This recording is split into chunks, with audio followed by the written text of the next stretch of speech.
next generation of Detroit sports media is here. Crunch Time is back on Woodward Sports. Join Jeff Iafrate and Booner Monday through Friday, 11 a.m. to 1 p.m. Taking Detroit sports coverage to the next level with massive interviews, viral moments, and the best live reactions. Get ready, Detroit. The young guns are taking over. Crunch Time on Woodward Sports.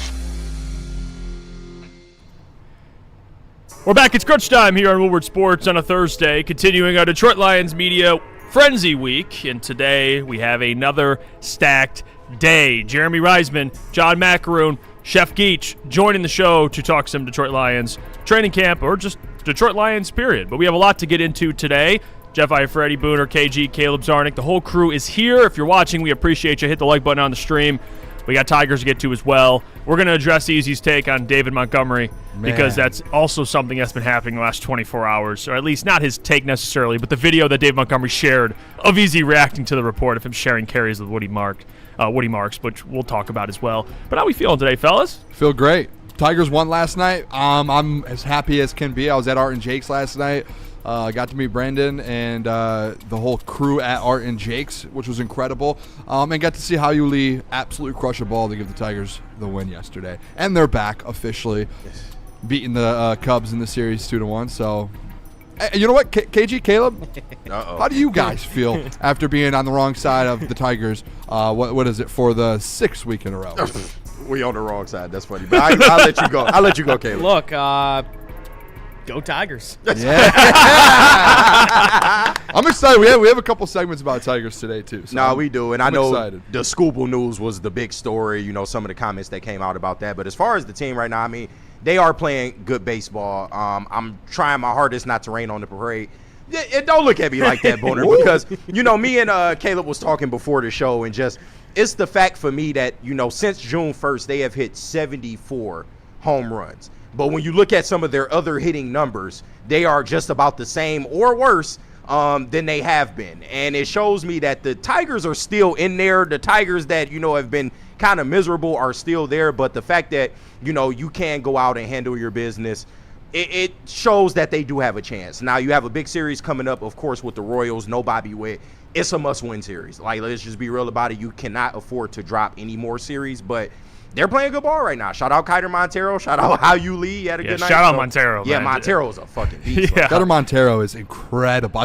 Me and Caleb were talking about it in the back, and I know we're going to get into it later in the show, but, like, I get that man in the starting rotation again. Like, get him in the starting rotation. He needs to be locked into that. Shout out D-Mac, by the way. Shout out D-Mac. Shout out Mac, man. Yeah, we got everyone woke up this morning to a text from D-Mac saying people need to start cleaning up the studio. Or else. I ran through the studio yesterday, by the way. I found like 3 empty water bottles in our conference room, and I ran around. I'm like, are we living in a garbage disposal around here? Like, I was just like, what are we doing? We got here? golf tees up there, all type of shit. Yeah, it's a frat house. Not anymore, though. It looks great in here now. It's all cleaned up. But, yeah, shout out to the Tigers. Get a win yesterday. Art and Jake's, big shout out to them. I know you brought it up. Woodward Tigers, shout out to those guys as well. Holding it down. Raj, Gordo, man, like I saw Raj yesterday. You know, Broder, Nick Kolov, obviously the man that's Gordo. been crushing the Tigers coverage. Yeah, Gordo did a great job. So those guys held it down. I think Riley was out there TDing as well. So shout out to the crew. Boone stopped by over there. I wasn't able to make it, but it's in my area. Shelby Township, I believe, was the location. So please go to Art and Jake's, man. It was literally the Art and Jake's yesterday that we were at was the one that we're at every Saturday night for UFC. I walked in there, I feel at home right now. Yeah, it was like home field. Yeah, it was a home field for me. Yeah. Home game. It's awesome, man. So, shout out to the Tigers. We'll spend plenty of time on the Tigers as well. Don't worry, we'll get into that conversation. Yesterday, before we get to Jeremy in about 10 minutes or so, I do want to address like the Dave Montgomery stuff. So there was a report yesterday that came out about Dave Montgomery. Again, off-season report. Keep in mind, this is where I'm going to start with that. That he's splitting carries with Woody Marks over in Houston. And, you know, we posted the news, obviously, because it's worth posting. It's something that was online, and we knew Lions fans would probably eat it up, and they did that. The funny part of it, though, is in the slide on the post. There was the post, which was the report, and then you slide, and there's Easy giving his reaction to the report. No. Oh, no. And that's where shit hit the fan. Because come on. Shout out Easy, Woodward Heavyweights 5-7. He hosts it with Spenmo and Chris and Nick. They do a great job. And Easy gave his take on it and basically when I watched it and I wasn't sure when I first saw it, I'm like, I saw the video of Easy and I'm like, oh, it's one of those green screen videos of him reacting to the report. And if you haven't checked it out, Woodward Sports, you can go check it out. But I'm thinking he's just going to report on the news, right? Like be like, Right. yeah, David's in No. Houston, splitting carries. It's never that simple with Easy. They for sure threw shade at David Montgomery. I mean, they threw shade at that man. I got sent the video in our group chat, and I was posting the DeMont stuff. I was like, oh, this is like it's not like when we post it. Like I post the DeMont thing on Twitter. It's a report, right? We're putting the report out. I'm not going to react to it. Nothing. It's just Woodward Sports. We're going to report it, put it out. This is what's going on. Easy sent the video. I just thought, I thought he was just being like, hey, report David Montgomery splitting carries, blah, blah, blah. I didn't watch the video because I thought the video was just Him Easy talking just about it. talking about it. I didn't think there was any shade. So I saved the video and I put it in the second swipe on Instagram thinking nothing of it because I thought he was just reporting it. Little did I know, if I watched the video, it was Easy going at DeMont Jesus. in Spain. And then DeMont reposted it a couple hours after that, Oh, which great. is listen, I'll say this too. Do you, by the way, can you I get got that? it. Yeah, The yeah. video. I got It's a it. short video. It's Even a short, the video, short and sweet. but Demon's story too. If you can grab that, Yeah. that would be. I just want This people to is, know what he said. Well, this is Easy's video, real quick. Play the video. We'll keep the mics up for this. Bro forced his way out of Detroit just to split carries with fucking Woody Marks. You can't make this shit up. Like Easy, I love you, man. Like, and I know Easy's response was like, I get why he would be upset. A lot of people are probably going at him. No, dude, your comments pissed him off. Like, there's no other people involved in the situation. I don't think anyone said anything bad no, about DeMont. No, it was ever. Easy. This is on you, my man. it is. And by the way, this network, what makes it so great is everyone has different opinions. Just because I say I wouldn't pay a running back, everyone else would, and that's what makes Woodward so great. We all have different opinions. We do not share the same sentiment as Easy on that. Because I'll say this with the whole report itself.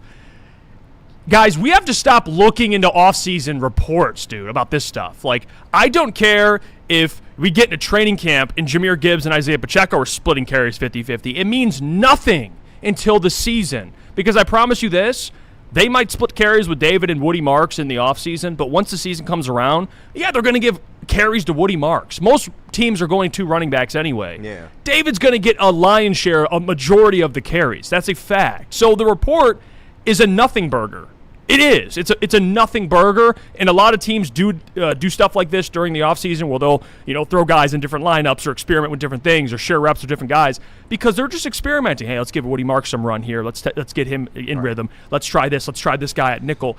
They're trying things in the offseason. Once the season starts, this means nothing. So when I saw the report, I'm like, cool. Yeah. David Montgomery's still going to get 80% of the carries. Yeah. That's why they brought him in. That's why they brought him in. That's why they paid him. That's why they gave him the pay bump. Like, all this stuff, you got to read between the lines with this stuff. And It's guess very what? simple. Woody Marks was a solid He's running a back. good running back, yeah. Yeah, and, he's a solid running back. Realistically, guys, and this is where it comes down to, and I get an Easy kind of on Twitter tried to explain, oh, I actually like DeMont, blah, blah, blah. Guys, the report comes out. It's a report, right? We're going to post the report because that's people are like, why is Woodward posting this? Why is Crunch Time posting this? We're going to post it because it is a report, right? We're a news outlet. You share the news. If there's a report in the government or this thing, those channels are going to share it. We're a sports network. We're going to share reports whether we think they're right or wrong. Guys, David Montgomery, I don't think he forced himself out of Detroit. Yeah. I think it was fair for him to, if he wanted a trade,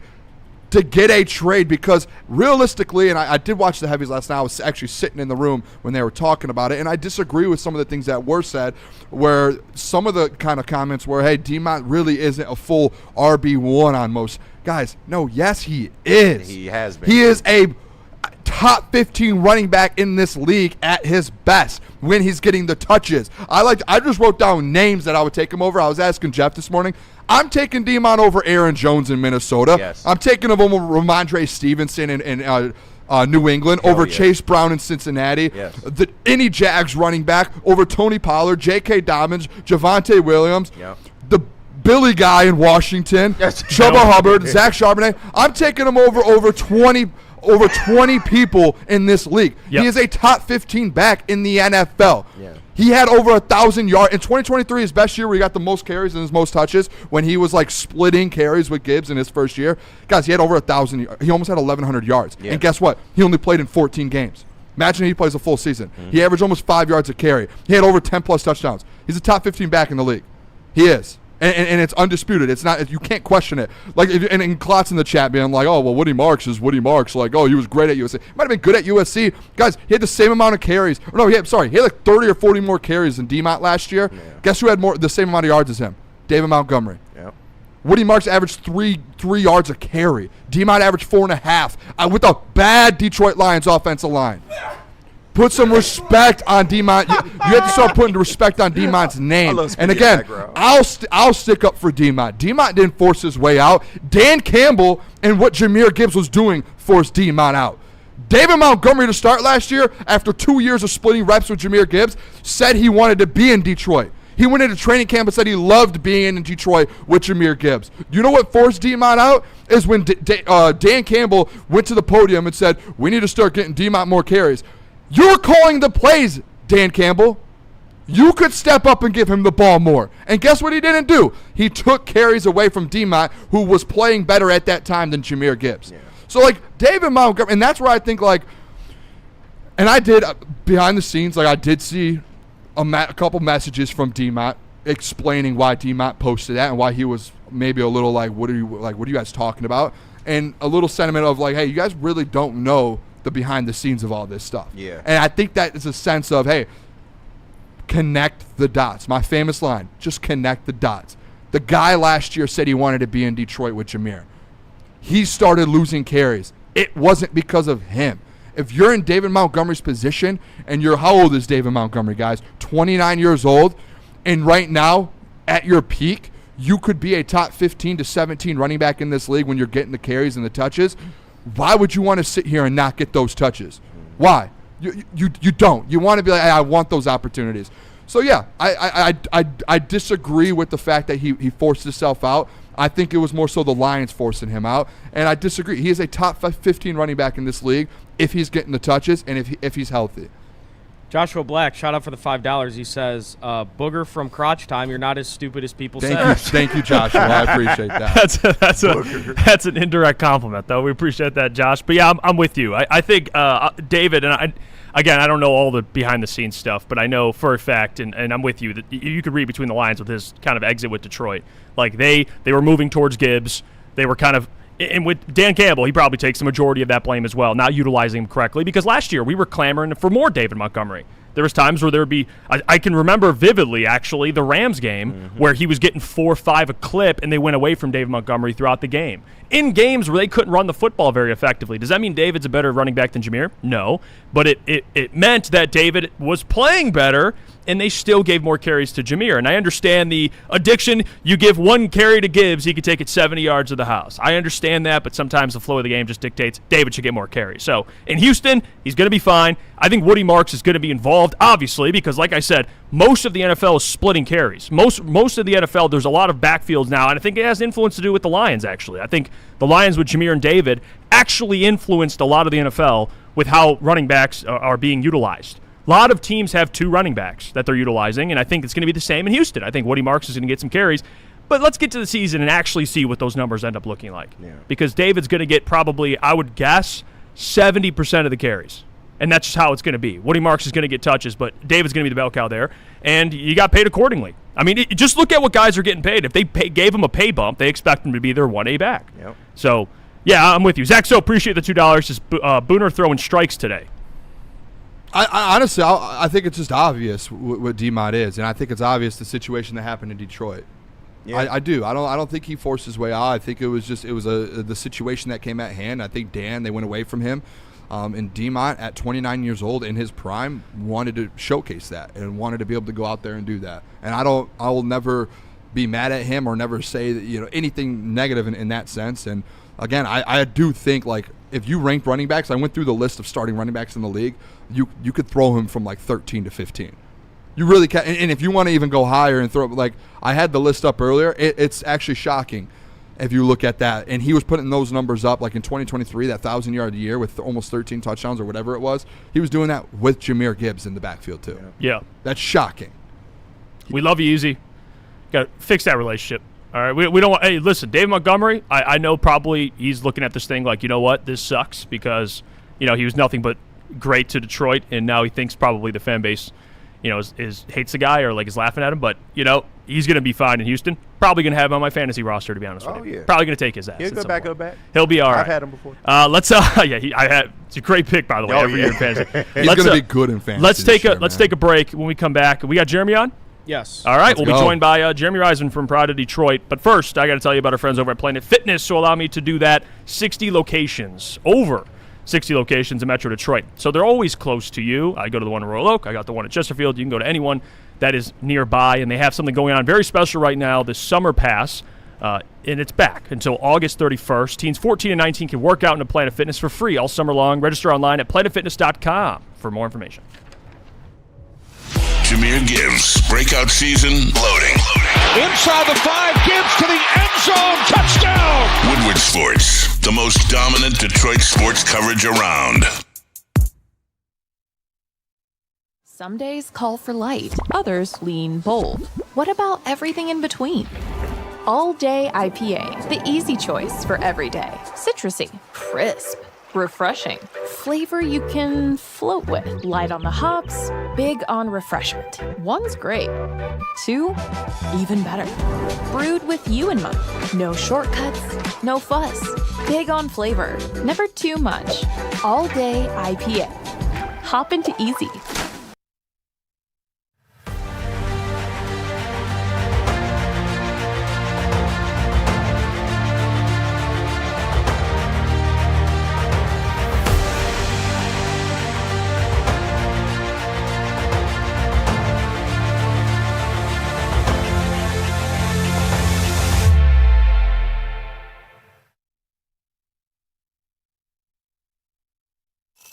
Most talked about Detroit media by other Detroit media, and we love it. It's the Woodward Sports Network. Booner. All Day IPA Founders. Guys, we were having some yesterday while we were at Art and Jake's. You can right now get $5 shorts of All Day IPA and Founders at Art and Jake's on Mondays, Thursdays, and Sundays. That's at only Art and Jake's locations in the state of Michigan. It's a citrusy, crisp, and refreshing, perfectly balanced drink with 4.7 ABV, and it's built to go the entire distance. We were having some yesterday, too. Listen, yesterday, the whole Tigers game. They're built to go that whole game. And as well, always, please drink responsibly. We're back. It's crunch time here on Woodward Sports. Continuing our Detroit Lions Media Frenzy Week, and today we are joined by the one and only Jeremy Reisman from Pride of Detroit to talk to us about Detroit Lions training camp and give us more insight. Jeremy, we appreciate you so much for joining, my friend. I know you're going to be busy in the near future and for the foreseeable future, so hopefully you've enjoyed your off season. But I do want to start by asking you, and we've asked everyone this question, and everyone's kind of gave different answers, but you've been doing this a while. You've got to experience different training camps. What is maybe one thing that you're going to have your eyes on, among many other things, but kind of heading into training camp? What's a storyline you're looking forward to kind of figuring out? Yeah, I think it's probably the entire Lions secondary right now. It's one of those weird years where it actually feels like maybe the most confidence on defense is in the defensive front, which is kind of flipping the narrative on its head of what this defense has been. But the secondary, I don't think there's a single spot where there's any sort of real conclusion that you can draw this early, right? Even DJ Reed, he's going to be a starter, but you don't know what you're going to get from him after a pretty serious hamstring injury last year. Everywhere else, there's a camp battle. There's a player that has to go out and prove something. There's an injury to take care of. There's just so much uncertainty around that Lions secondary, and it's going to be so important to what they do. It's always been kind of a secondary-led defense, particularly at the safety position, where obviously there's a ton of uncertainty regarding Kirby Joseph, Brian Branch, and then the depth beyond that. I like what the moves that the Lions made to kind of fill out that depth and have a bunch of insurance plans, but at the same time, there's new guys and a new defense, and that takes time to develop some chemistry and learn the scheme. So I think there's just so many questions in the Lions secondary that's where my eyes are going to kind of venture first. Yeah, hey, Jeremy, good to have you back on the show, brother. Hopefully you had a good off season. It's finally, we're back, camp next week, so it should be fun, back on the grind. I want to ask you, just outside of the secondary, I feel like we'll all have that conversation with that secondary. What are some other position battles over the next few weeks once they get pads going and you start seeing this thing kind of develop a little bit more into camp? What are some of those position battles that you specifically are going to keep an eye out for throughout camp? Yeah, I mean, once the pads come on, you love watching the line play, right? And I think there's a ton of really interesting things happening there. Obviously, there's the left guard battle between Ben Barch, between Christian Mahogany, between Miles Frazier, maybe some other guys get in that conversation as well. I don't know if it's really a competition at right tackle. It certainly seems to me like Blake Miller is just going to win that job. But obviously, they like Larry Borom. They're going to give him an opportunity early in camp to compete there. But on the defensive side of the ball, there's also plenty to look at there. DJ Wanham is probably going to get the early start on the edge opposite Aiden Hutchinson. But obviously, second-round pick Derek Moore is someone that's going to eat into some of that playing time, maybe a lot of that playing time, depending on how he looks in training camp. And then on the interior of the defensive line, I think there's a lot of intrigue. Obviously, you want to see Tyleik Williams take a year 2 jump. You want to see Aleem McNeil look like himself after the ACL injury. But I think even the depth there is pretty interesting. Levi Onwuzurike is a guy that I think, this season could kind of pivot on in a way. They've needed a guy who can kind of play all along the defensive line, can bring some interior pass rush. Obviously, you're hoping Aleem McNeil and Tyleik Williams help there as well. But I think Levi is a low-key a guy that could be very important to this defensive front. And then you want to dig deeper in the depth chart. A guy, there's plenty of guys to really keep an eye on. I like, what is Mekhi Wingo going to do now that they drafted Skylar Gill-Howard, right? That's an interesting battle. They draft another defensive lineman. Ahmed Hassanin is a guy where now he's kind of changing positions from a rush end to a big end. How is that going to look? Can he make a case for the roster? There's just a lot of really interesting dudes in that defensive line room that I'm going to keep an eye on, particularly when you get down to the depths, because I think we know who a lot of those guys in the starting lineup are going to be. And Jeremy, I know we're not going to dive into the Terran Arnold stuff, but at least for the planning purposes from Brad Holmes, like I know he's mentioned before, he's pessimistic about everything, so he tries to plan for the worst case scenario. And I guess I'll ask you, do you think the Lions did enough, or do you think Brad feels good about where this secondary is, or at least the cornerback room is post Terran Arnold? I think there's two different questions there, right? Like, do I think that Brad Holmes thinks they're in a good spot? Yeah, I think I probably do. Do I think they did enough? I don't know. Not really. I think all the moves that they made at corner were moves they probably would have made anyways, just to fill out depth. They got a little shorthanded last year, and I think a guy like Rock Ya-Sin certainly helped them wade those troubled waters, and he'll do so again this year. But the problem is, if you get down one guy at that outside corner position, what's the plan there? I think you're going to have to probably move some guys around, maybe move some nickels to the outside. Obviously, there's hope that Ennis Rakestraw can take a year 3 jump here as he's finally healthy, but that's completely unproven. Then you go further down in the depth chart, you're talking about guys like Nick Whiteside, who had one really, really awesome game and then kind of rode the bench the rest of the season. Khalil Dorsey is a guy who they obviously value on special teams, but again, not so proven on defense. So I'd like to see another guy that's kind of at that Rock Ya-Sin level where it's like, he'd be great as a corner 3 just so we have a corner 3, just so we have a guy who can step in case of injury, because right now there's just not a lot of proven talent there. Yeah, what do you think, Jeremy, just the other side of the ball? I just want to ask you about the offensive line. We've had a lot of those conversations. I feel like outside of the corner room, that's the biggest kind of storyline as well. Panay going to the left tackle, the left guard situation, then obviously filling in Blake Miller. How do you see this offensive line thing playing out? We've talked to a couple people this week on the kind of the vision, and if they can get back to that top 10 offensive line in the NFL. Do you see them being able to do that? And where do you see this offensive line going this year? Yeah, I mean, eventually that's the hope. They put significant investments not only into the starters, right, but I think they are at the best place they've ever been depth-wise. Larry Borom, like I said, is the best OT3 that this team has had under Dan Campbell. Ben Barch, if he doesn't win the left guard job, I think he's maybe the best backup guard they've had. Even Juice Scruggs as a backup center is a pretty good player there. So I really like the depth there. I really like kind of the vision as well with Drew Petzing. I think this is going to be a little bit more of a smash mouth offense. They're really all the guys that are in that room kind of, I would say, excel at kind of power schemes. So I think we're going to see, an increased investment in the run game. We're going to see hopefully an improvement there in their overall down-to-down efficiency, because while the yards per carry were high, a lot of that was skewed by Jahmyr Gibbs's, I think, 6 league-leading 30 or 40-yard rushes. You take some of those away. You take the success rate, things like that. It just wasn't as good of a run game as we're used to seeing here in Detroit. The question to me is just chemistry. How long will that all take? Everyone is going to be playing with someone different on their left and right shoulders than they were last year. I'm not concerned about Panay moving to the left. That's obviously a position he's more than familiar with, and he's just too talented for that to be a struggle. But how are the guards going to react to a new center? How is Blake Miller going to stand out in his rookie season? How will Tate Ratledge take a year 2 jump without having Panay Sewell right next to him? There's still a lot of questions there, and I don't think they're going to come out and just look completely different in week 1. But I think the hope is, maybe after the bye week or once you get into December football, suddenly we're starting to see the smash mouth football that we're used to seeing here in Detroit. And I know the big conversation is around what happens with Jahmyr Gibbs, and you have a ton of experience dealing with these. I'm hearing things or the reports that come out all over social media. So apparently, if you just read anything on Twitter, guys holding out, it's over for training camp. But what's your vibe you get from just the process here with extending Gibbs? I know it's hard to have an answer, but he's obviously an important player to this offense. But how do you feel like this is going to go with him and the contract? Because they do have still some years of control, but running backs, the market, and they have to take care of them. Sure. How do you think this kind of works out for the Jahmyr, the timeline there? And then you can share your thoughts on Laporta as well, because he's coming up as well.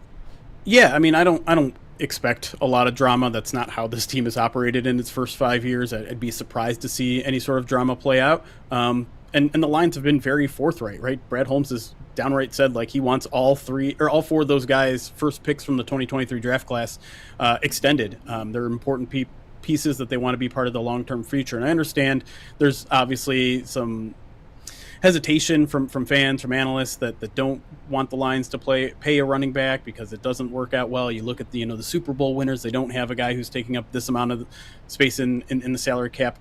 I don't pay a ton of attention to those things because it's a relatively low sample size when you're doing that.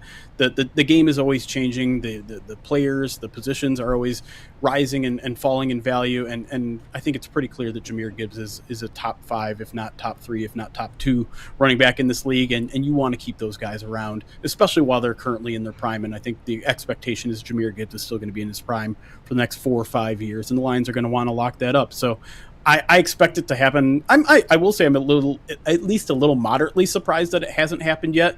But Brad Holmes doesn't really have a set reputation on when these deals get done. Sometimes it's during the draft, right before the draft. Sometimes it's right before training camp. Sometimes it's in the middle of training camp. I believe Taylor Decker got one in the middle of training camp a few years back. Sometimes it's in the middle of the season, like Aleem McNeil. So, it might not happen right away, but I don't expect this to really draw out a lot of drama. People are going to continually talk about it if it doesn't happen. It's kind of interesting that it also hasn't happened with Bijan yet, and obviously that's where a lot of the comparisons to Jahmyr Gibbs' deal is going to come.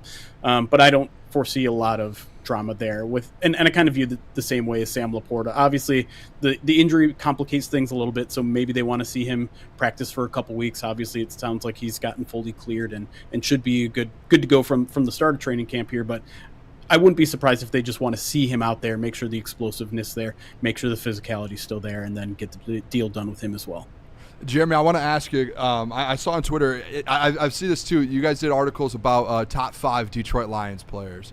And you put yours out. You did Panay, Gibbs, Hutch, Amon-Ra, and Goff. Can I ask you, because I've had this conversation with a lot of people, and I feel like this is across everyone in the Lions world right now, the one name missing off of this, and I'm going to continue just to try and back this guy up always, Jack Campbell.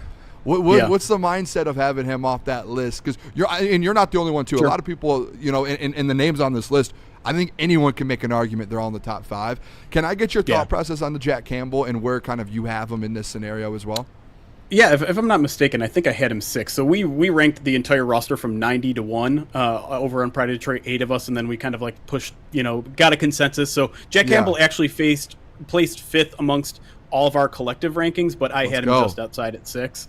For me, it's just the amount of time he's played at an elite level. That was his first All-Pro season last year, whereas everyone else, maybe outside of Goff, has more All-Pros or has been doing it for a little bit longer, right? Like Jahmyr Gibbs, I think, has been a top 5 running back for a few years now. Hutchinson, obviously, a top 5 edge for a few years. St. Brown, and Sewell, a top 1 offensive tackle for the past few years. So to me, it's just kind of comparing that player to his position and how many years he's been considered elite at that position. So this is the first year. Jack Campbell obviously had a huge breakout season, and I think his ceiling is a top 3 player on this team. Like, he can be that important to what they do and that good. For me, it's just you got to have a little bit bigger of a resume at the top of your game. And while Campbell certainly has been, improving every single year, I think last year was his first truly elite season, so I have him just outside my top 5. I do want to throw this out there, too. Just want to ask you, we've been asking everyone this week. I know it's July 23rd, and everyone's laughed about it because we're doing the way too early record predictions. Sure. And as well, on top of that, record prediction from you, Jeremy, and how far do you think this team can make it in the postseason in 2026? Yeah, I think I'm going to go 11-6. I think when the schedule came out, I was 12-5, and I've been a little bit more down on the team since. It's obviously been kind of a bad vibes off season, whether that means anything or not. With the Taylor Decker situation, with the Terran Arnold situation, with the Dave Montgomery situation, it's just kind of been poor vibes, and maybe that's rubbing off on me a little bit. But at the same time, the schedule's good, the top end talent here is good. I just have so many questions on the defensive side of the ball in terms of personnel. Who's going to replace Alex Anzalone? What that secondary is going to look like? Is Aleem going to take that jump to where he was? Same with Tyleik Williams. I just think there's so many questions on defense that I'm hesitant to really put this team amongst the elite of the elite. That said, I do think their talent level is good enough to win a Super Bowl. I do think if the things bounce their way this year, which God knows we're due here in Detroit for some good luck, whether it's injury luck, officiating luck, all those things I think take part in whether you can win a Super Bowl or not. And so if those things fall the Lions' way, like, they can go and win a Super Bowl with this roster. I truly believe that. Now, if I had to predict where they're going to go, maybe I'm closer to a divisional round, maybe a conference championship appearance, but I think they're talented enough where if things go the right way, if the right players develop, if they stay healthy, I do think this team could win a Super Bowl. We appreciate you, Jeremy. Thank you so much. You can check more of Jeremy, his work at Pride of Detroit. We appreciate you joining us on this week, and I know you got a lot of things coming up, so it means a lot to us. We appreciate you. Yeah, appreciate you guys. There you Thanks, go. Jeremy. Good luck this Reisman, season. the one, the only. We got to take a break. Caleb, what do we got?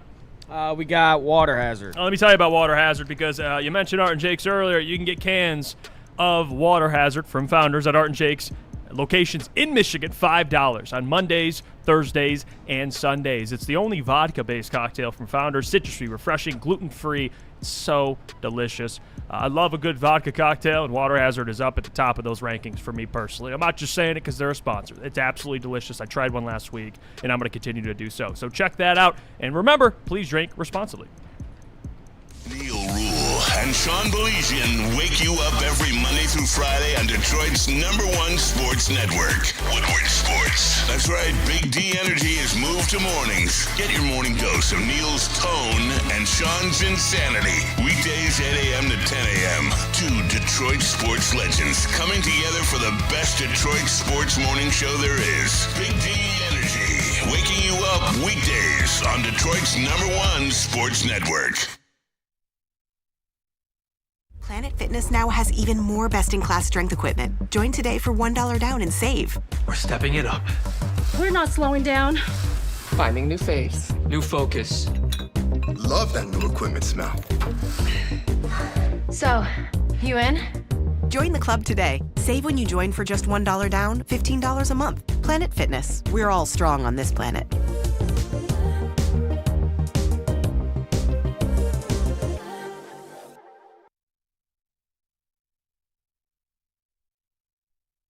I hate to tell you, energy drinks, but you're about to be crushed. Thrive nootropic energy pouches are here to change the game by delivering steady, focused performance in a clean white pouch for a fraction of the cost. And unlike other brands, Thrive comes from an American company that's been leading the way for over 30 years. So stop drinking gut rot energy drinks and why don't you thrive for a change? It's just better.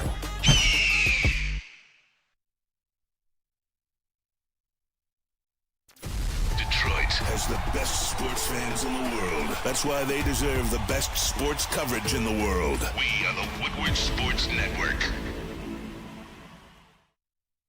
All right, it's time to upgrade your game with the Thrive Energy pouches. It's not your daddy's dip, man. It's a tobacco-free, nicotine-free mental powerhouse, and it's packing over 300 milligrams of clean and smart caffeine, including alpha-GPC and L-theanine. No jitters, no sugar crash, none of that stuff. And you can see it on the screen there. You can go to dipstop.com and use our promo code WSN to get 15% off your entire order. And you can find them at all Market Fresh and Market Square locations. It's Thrive.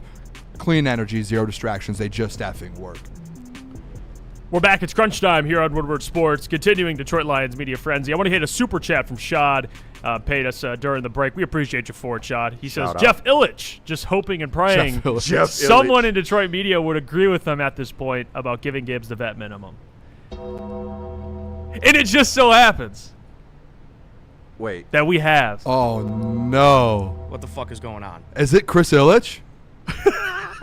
It could be.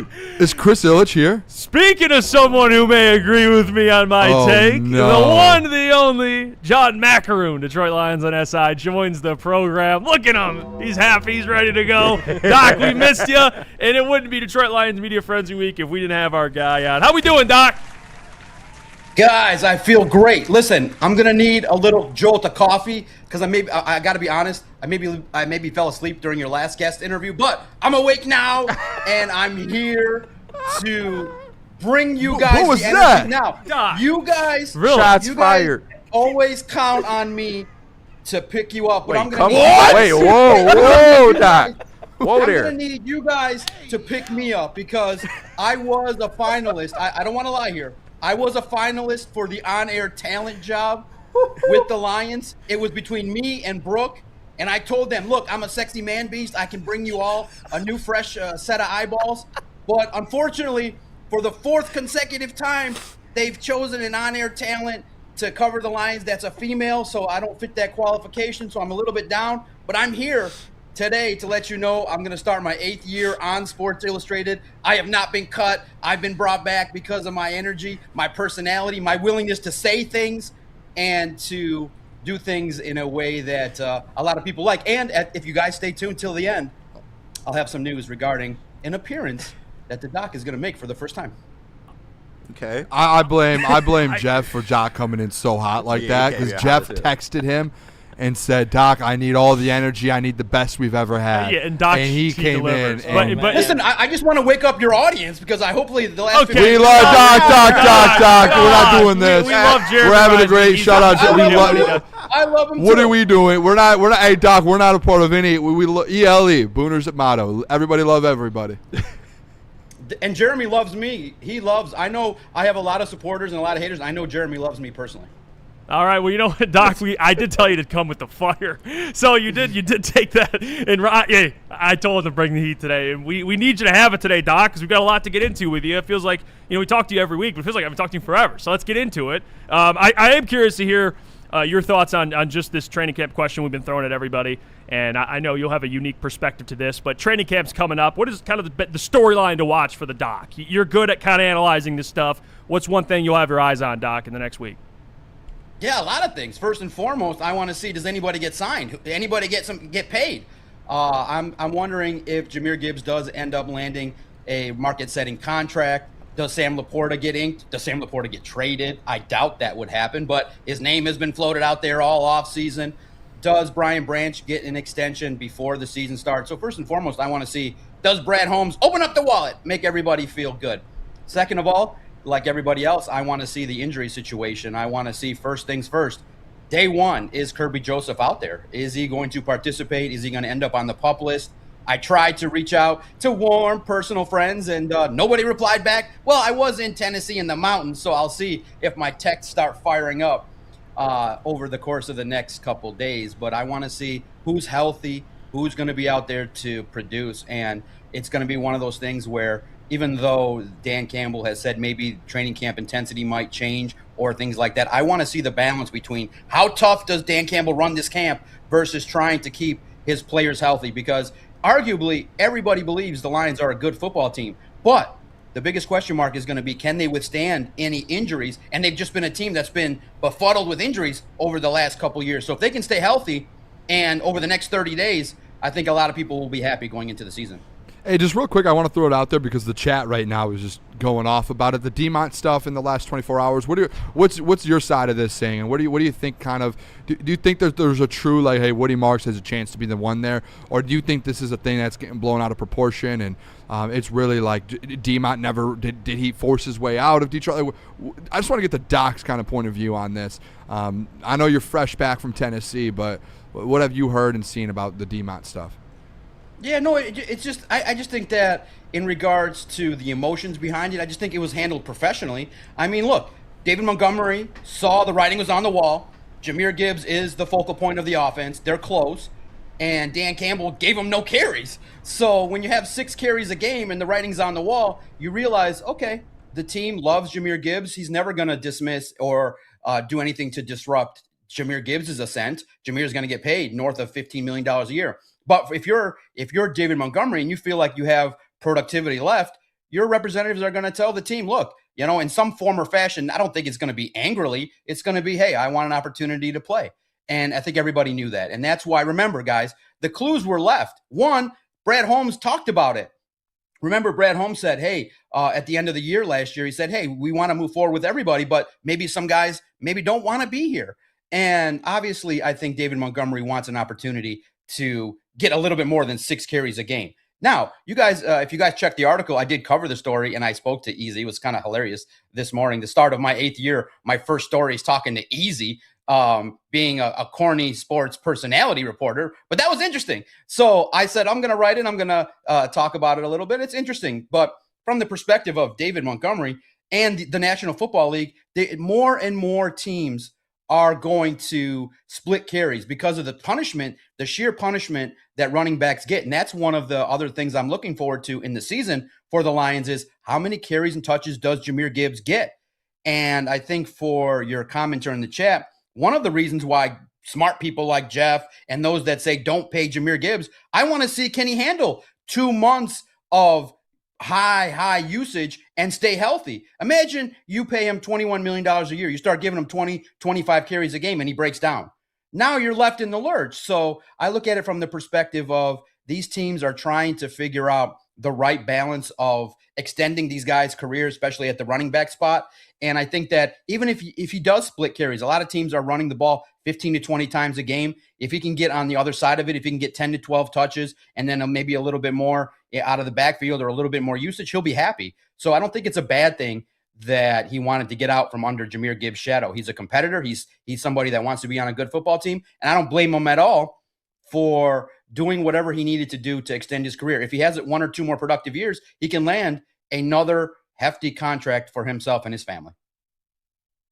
Doc, I want to continue that Jahmyr Gibbs conversation because I'm so glad you're joining us today, Doc, because it seems like you're the only guy that, and maybe I'm just looking for someone to just tell me I'm right, and because you share the same sentiment. But in all seriousness, it is a conversation that's relevant, and I understand. I think me and you can both put aside, hey, our opinion, and then what the Lions will actually do. That's what you're really good at, too. Like, we know the Lions are going to look to extend Gibbs. Obviously, it's about, the risk of paying a running back big money without knowing some questions about, can they handle the number one running back carries and the workload and maybe the question marks about staying healthy, which Gibbs has been relatively healthy. But still, that running back position, shortest lifespan or career span in the entire NFL. So it's worth at least talking about. We know it's going to get done soon. Or do we, Doc? You tell me. What does the timeline feel like for you to get this deal done with Jahmyr Gibbs? And then can you kind of share your thoughts on the other extensions that are looming, Sam Laporta and Brian Branch potentially? Look, I mean, I could see it happening next Monday or Tuesday right before camp. That's kind of been a timeline in the past where these things can happen. But at the same token, the Lions have set a precedent where they've waited a little bit on an extension for Aiden until October. So, look, it's a matter of dollars and cents. And there is a factor that we have to pay attention to.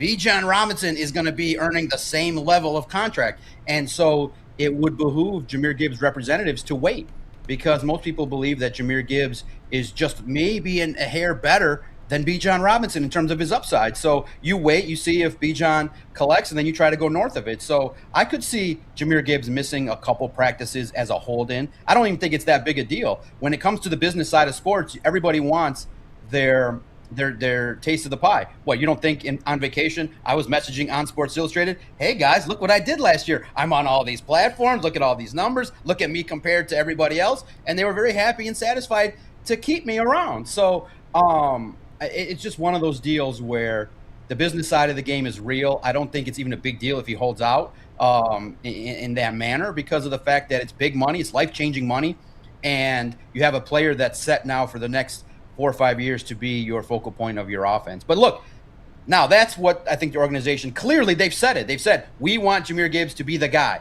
Fans love him. Everybody loves him. He's on the rise, about to enter his prime, and he's going to be very productive for you. Now, you're just talking philosophically. I'm of the opinion you could have used those resources at a different spot to bolster your secondary, bolster your defensive line, and realize, look, I know it's not a one-for-one comparison, but running backs are a position you can look to in the draft. You can potentially maybe even, utilize the NFL rules that are there that keeps Jahmyr Gibbs. You don't have to pay Jahmyr Gibbs. You can keep him under contract. He is set to be under your control for the next couple years. You could use a franchise tag, so you don't really have to address it. He's on your team, so you could use those funds to upgrade a weakness. And everybody that's been on here, I think, in Media Frenzy has said, I'm a little concerned about the defense. I'm a little concerned about the secondary. So I would actually use that money, use Brian Branch's money, use Sam Laporta's money, and bolster that defense to get it close to what the Seahawks have, to get to close to what the Eagles had, and to build a championship defense. Because, look, we've seen a great offense. You've seen it. Everybody cheers the offense. Everybody cheers the great players that they've had on offense. But what have we not cheered lately? And that's playoff wins. And bottom line, it's just like golf. You drive for show, putt for dough. In the NFL, offense sells a lot of tickets. It's very much popular. You get all your highlights and things like that. Your quarterback going on, the insiders, Amon-Ra, St. Brown, all over the world. But bottom line, if you want to win a Super Bowl, everybody knows it, defense wins championships. And I think there's a portion of this fan base that really would like to see a defense not be such a sieve for the last couple years. We'd like to see a little bit more of a stout, rugged defense, and I don't know if you got that. Hey, with that defense, just talking about defense, can we talk about Kelvin Shepard, confidence level? I know there's going to be some changes. They said they might play more nickel. They might kind of change the schematics of this defense a little bit, but we've heard both sides of it throughout this offseason, and we're finally getting into camp next week to where we're actually going to be able to see what is Kelvin Shepard going to do with this defense.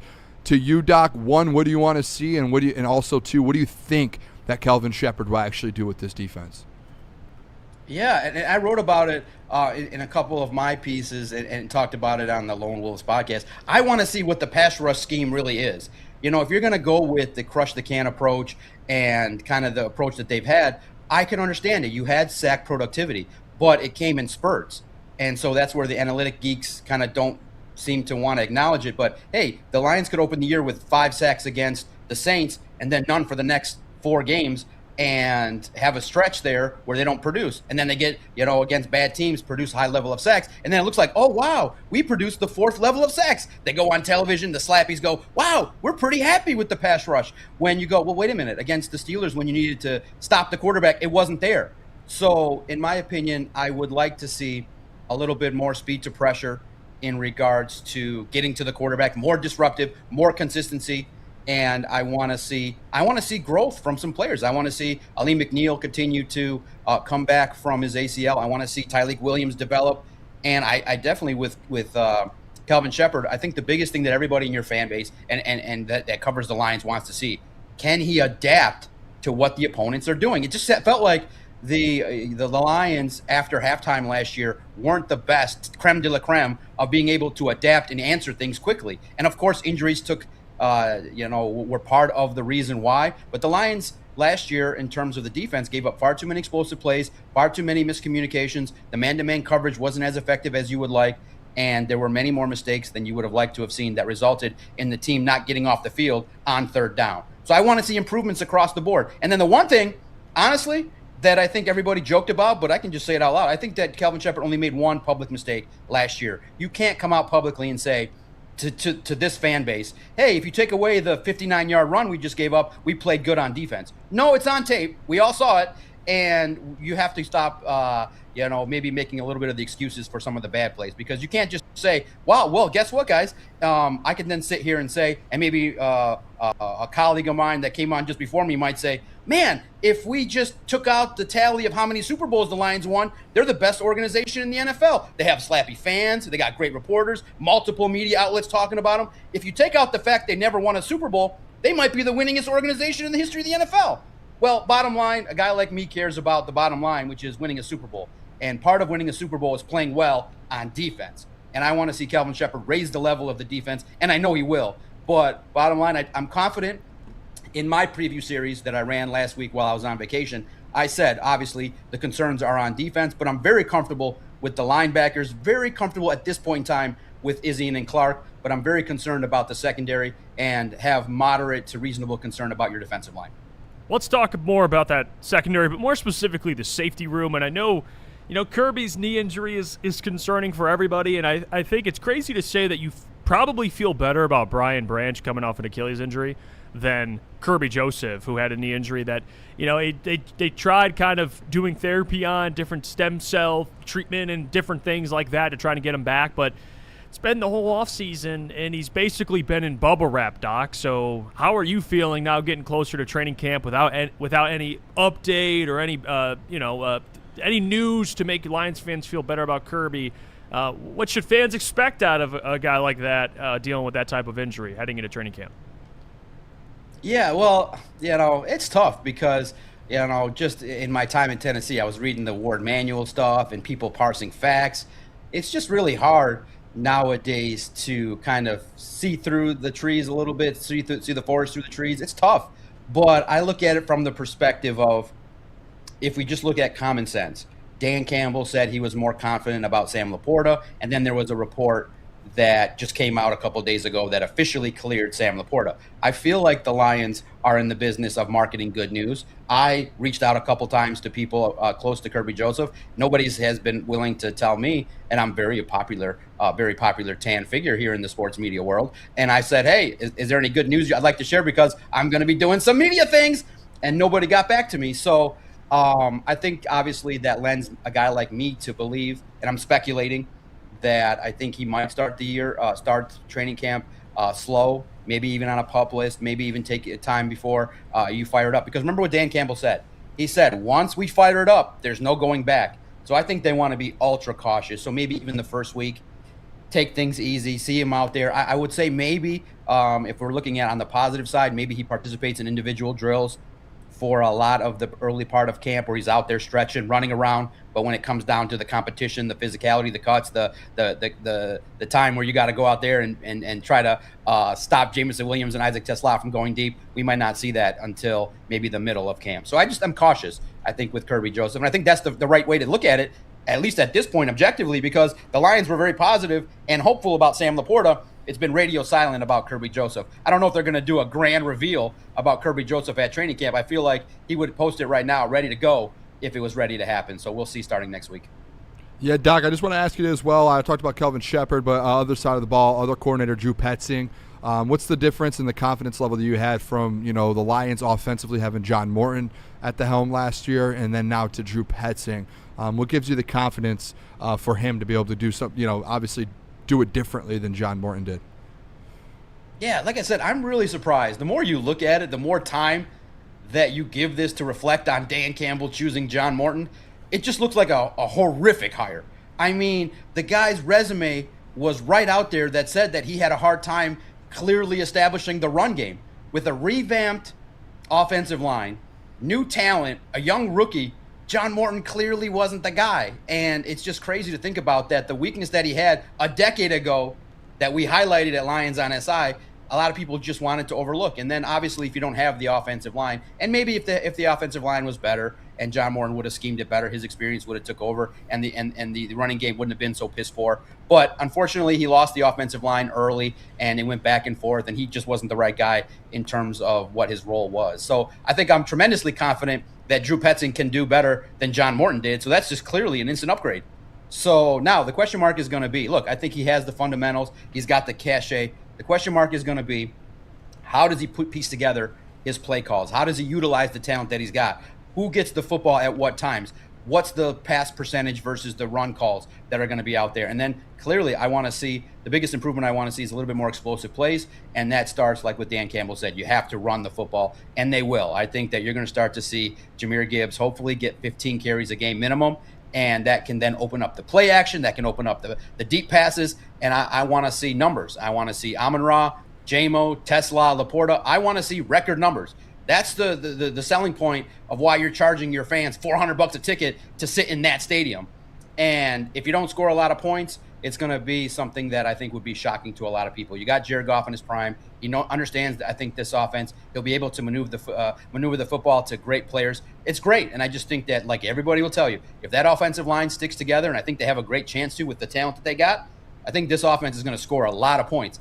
Question mark is going to be, are they going to get in a lot of shootouts? Are they going to be able to, is the offense going to be forced to score at such a high clip because of the defense? But early answer to those that are terrified about the defense is a great defense is a tremendous, one way to have a great defense for the Lions is have a tremendous offense. Keep the defense sitting on their ass on the bench and score points, eat up the clock, set the tone early, and play football in that manner where you limit the possessions for your opponent. You can see the Lions do a lot of damage with that offense. I see a lot of comeback victories. I see a lot of opportunities to score 30 or more points.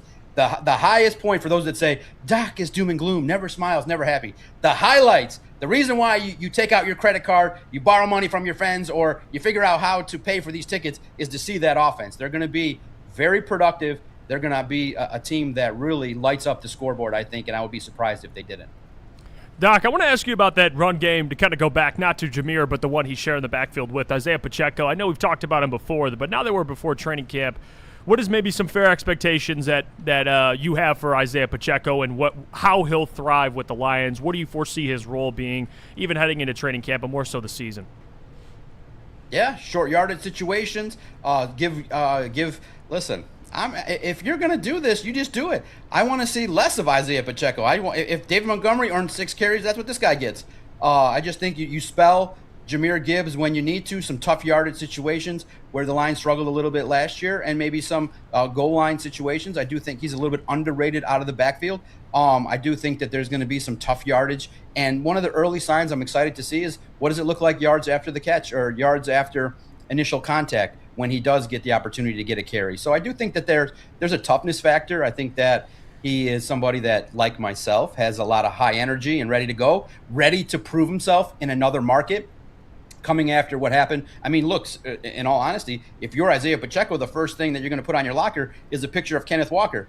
You were a part of an organization that won Super Bowls. You were part of it. And, of course, injuries took a toll a little bit.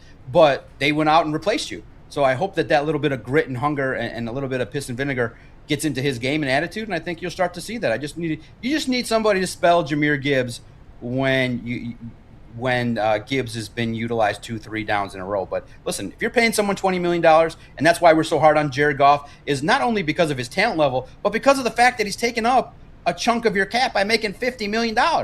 So if Jahmyr Gibbs is going to make $20, $21, $22 million a year, give the ball to Gibbs. So the more of Pacheco and less of Gibbs does not make the Doc happy. Hey, Doc, I know we're talking Lions Media Week, all that. I do want to get your opinion on the Detroit Tigers. Where do you think they're at right now? Obviously, Terry Scuba, the whole situation with that. And that just seems to be the biggest news every single day with this Tigers team. Is Scuba traded it? Is he not? It seems like everyone's on different sides. Where are you at kind of just as a full kind of scope of this thing when it comes to the trade deadline, Scuba, and where this Tigers team is right now? Yeah, no doubt. I have a lot of thoughts on the Tigers and things like that. But I have to just obviously ask you guys. You put me maybe as one of the closers in Media Frenzy. How did I do this week? How did I do compared to everyone else in terms of presentation? How have I done? Am I your favorite? I know, listen, if you want to put Danny Rogers above me and then me number 2, that's fine. But how did I do? Did I do a good job? Am I still worthy of a weekly interview with you guys for this upcoming year? I think you did a great job. I mean, besides taking a shot at Jeremy Reisman, which was totally unnecessary, but we love you. We thought you did a good job today. But the Jeremy stuff, come on, Doc. We got to chill with the Jeremy stuff. That's ridiculous. Wait a minute. There's no shot. I think that we love each other. He's a great guy from Michigan. I'm a great guy from Michigan State. I just said that I was just maybe it's because I had the 10-hour drive. I just came in, listened to him a little bit. I love Jeremy on a warm, personal basis. I say hi to him all the time. I just would say if he's going to highlight a lot of the stories that are out there in his notes section, maybe include the doc, because I'm a prominent on Sports Illustrated reporter. And if you ignore me, I'm going to notice it a little bit because I read his content. So listen, we are friendly, but we have what we call a professional rivalry where I think I'm on top of it, but we'll see. Maybe he is. But I want to know, did I do a better job than Jeremy today? We're not doing that, Doc. We're just not doing that. All right, no, okay, I'm kidding. I'm kidding. Jeremy's great. Yeah, what he does, you agree with what you do. Jeremy is great. He does a great job. He is great at what he does, and I read his articles. And so I hope maybe in turn he'll do the same and return the favor. Tariq Skubal, I will say this. It's getting to that point where it's decision time. And I'm very excited to see what Scott Harris does. This is the pinnacle of Scott Harris's job. You have to sell Tariq Skubal. You have an asset. You can't let the man walk out the door for a compensatory pick, no matter who it is. You have an asset. You need to turn that asset into something. You wasted the chance to sell high. You still have a commodity. So I want to see if Scott Harris can evaluate pro personnel, find some prospects that are able to come in here and maybe an everyday player. You can't because look, and maybe this is the difference that I come to more conclusive statements than most faster. If you ask me, you asked your previous guest, hey, can they win a Super Bowl this year? As constructed, the Lions, I say no. They need to add. And I think Brad Holmes will add, seeing that his competitors are going to add. Brad Holmes will add and modify this team to make it better. As constructed, the Lions are not Super Bowl contenders, in my opinion. You asked me that same question about the Tigers. They could win the next 40 games. I don't think they're World Series competitors. I think that they have inconsistent starting pitching. It's gotten better. You're definitely benefiting from a schedule and opponents that catching them at the right time. And obviously it's an American League that everybody universally thinks sucks.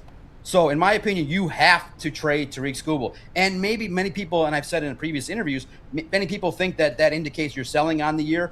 I think you can still get to the postseason and still have a chance for some advancement in the postseason. But once you had that May, it kind of puts and encapsulates a tougher road to be able to look at this team realistically as a World Series competitor. So once you had that May, I started to kind of turn the page a little bit to the 2027 season. And I'd say if you can get 2 or 3 players, and I would even consider Casey Mize, I would consider other options as well if you can find an opportunity to get talent. But listen, if they don't, if they feel like they need to put their flag down and plant it, and they feel like they will not take a deal that's less than 100% what's in their vision of as the market value, I just think it would be disappointing, and I think it would be a very poor reflection on Scott Harris. You have to flip an asset. You probably should have did it last year, but especially with the news that came out regarding how Tariq took a me-first approach with his injury, I just think that you realize that there's a business side to this, and Scott Harris does have to be responsible for the long-term future of the Tigers. Letting Tariq Skubal stay on this team is relatively pointless. We appreciate you, Doc. Keep up the great work. Join us every single week. Next week, are you good for Wednesday? I don't know how the schedule works up here with training camp. You still good for next Wednesday, or is there a reschedule? I am not good for Wednesday because training camp starts at 8 a.m. early. So we'll clearly get together and have a conversation. We'll have some beers, review everything going on for the future, and I look forward to continuing to come on here discussing Detroit sports in a professional way. And if you so happen to be turning on your television tonight at 7 o'clock, the fine, beautiful folks at Fox 2 have invited me into their studios yet again to talk Detroit sports. Check it out. I just hope that the things that come out of my mouth remain professional and insightful like they've been throughout the media journey. And I hope that with each interview, I can earn more and more fans, because that's the name of the game. We appreciate you, Doc. Keep up the great work. Thank Detroit you, Lions Doc. and SI at Detroit Podcast. Check them out on Fox 2 tonight. We'll talk to you in the near future, my friend. Thank you. I look forward to it. You guys are the best. Thank you, guys. There you go. John Macaroon, Detroit Lions and SI, joins us on Detroit Lions Media Frenzy Week. And, again, an entrance that is just Doc-esque. We love him to death, but we do not associate with those comments on Jeremy Reisman. He's joined us for a while. He's been joining our show for a while. We love him. I know the Doc secretly does love him. We love everyone on the show. And he's joking, but that stuff we just can't have. We can't. I love you, Doc. We can't have it. We can't have it. We had an awesome week, Media Frenzy. Want to make sure we're showing love to everyone. And Doc just came in and just. I mean, we should have known that he was going to be just what is it? What's the Tasmanian devil, just busting him. Let's go to break. Shout out to Doc. Shout out Jeremy, man. We appreciate everyone for joining this week. Doc just we'll double up here. Booner, can you tell us you guys about Mortgage Pros, man? If you're looking for a career upgrade, check out Mortgage Pros, the #1 mortgage broker to work for in the entire state of Michigan. We got to see their incredible company culture at their annual block party a few weeks ago, and they have over 4.9 stars and 4,000 reviews on Google, and that reputation, it speaks for itself. So if you are looking for a new job, go to Mortgage Pros in Troy at 248-416-1361. It's Mortgage Pros. Let the pros handle it. And let me tell you about Buddy's Pizza. If you're looking to add some Detroit style to your next event, Buddy's Pizza is the place to go. Their menu is packed with fan favorites, including their award-winning pizza, signature salads, home-style pastas, and more. Save 20% on your next catering order of $200 or more with promo code Woodward20.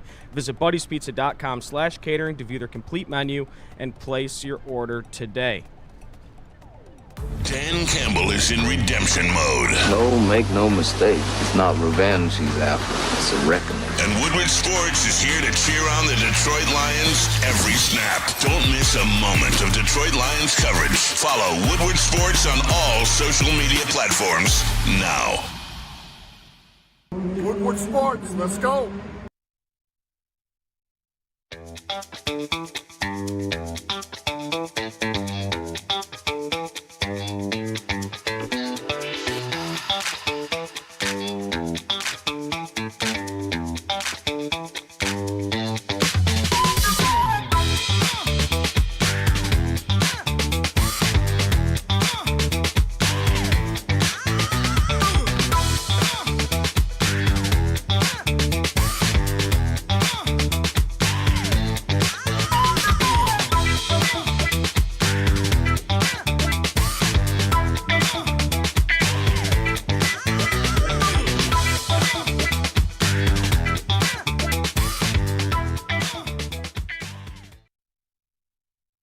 You know how some things are so good they should be world famous, but they're not? Our house-made vinaigrette is one of those things. And the antipasto salad, we drizzle it over. Same with our hand-battered chicken tenders. Original recipe soups and pasta sauces. It's almost as if our original, world-famous Detroit-style pizza is mocking them. And that's not very nice.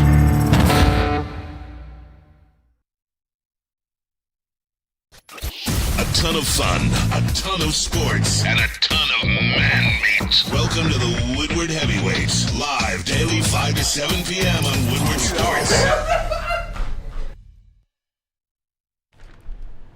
Let me tell you about... All right, we are excited to welcome Icon Auto Repair and Collision to the Woodward Sports family. Hey, we are going to dial Jeff in with these ads at some point this week. Yeah, if you have been in an accident like Jeff obviously has, or your vehicle needs repairs, make sure you trust the team at Icon Auto Repair and Collision. They have 3 convenient Metro Detroit locations: Madison Heights, Shelby Township, and Pontiac. They've got you covered, man. They offer a free car loaner as well, and even offer to pay your deductible. Visit iconauto.com. It's the Icon that you can count on. Now you, Jeff. Let me tell you about our friends over at Supreme Lending. All right. Well, the professionals over at Supreme Lending, I should say, Chris and Chad, are the professionals. They boast a 99% close-on time rate, 97% customer satisfaction score, and you throw Woodward Sports out there when you're buying a home or refinancing, and you'll receive up to $500 off your appraisal. To score the deal, call the numbers on your screen. Talk to Chad and Chris at Supreme Lending today. We're back. It's crunch time on Woodward Sports. Just a crazy, crazy first hour. Man. 2 great guests, Jeremy Reisman and John Macaroon. And, man, we appreciate you guys for tuning in. Hit that like button on the stream. We got more to get to as well. I did want to spend some time. We can get into some Tigers talk because it seems like Chef Keach might be a scheduling conflict there, so he might not be able to join us today. So maybe in the future we'll get Chef Keach on. Is there anything with, like, so far this week, I just want to throw this up or out there, like with the Lions coverage that we had that shocked people, or like from, anyone's interview that you're like, oh, I didn't even think about that. Is there anything? Not really. Or it feels like everyone's kind of on. Honestly, yeah. I thought there was going to be more like maybe positivity. It feels like everyone's kind of in the same boat. Beat writers included, people who cover the team, where everyone's in the boat of like, hey, like people's record predictions are dropping. Yeah. Like, how many times this week have we had people on and they're like, I was originally at 13, 12. I'm going to go down to 11. Like Jeremy was like, hey, I was originally at 12. Now I'm going to go down to 11. Mm-hmm. Yesterday, I think we had someone or a couple people yesterday that went down to 10, 11. It feels like more people are like kind of in that, hey, we have to see this. Yeah, everybody's been consistent. The general consensus is that the offense is going to carry this team, and defensively you're going to have some days. You're going to have some days where you're going to struggle, and you're going to have to lean on the offense to bail you out. I'm hopeful that maybe we're being a little bit too harsh on the defense. Of course, we're missing some big pieces, but I do think that the defense can play better, especially if we are going to have a scheme change there and play more nickel. But that's all you're hoping for right now. But everybody's pretty lock steady that it's on the offense to carry this team throughout the season. Yeah, I think there's nothing I was shocked by, because it was all the stuff that we talk about. It is what it is. I mean, we know what it is. We know the secondary is not good.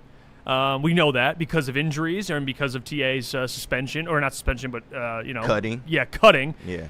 And then you have to look at the offensive line, which we all understand it's going to be some time to kind of have that offensive line gel, which everyone has spoken about. I guess I'm surprised. I don't know if I should be, but how more people weren't like, I should be surprised by this, but more people weren't like, yeah, this team, they ain't a Super Bowl team. They're kind of on the edge of it.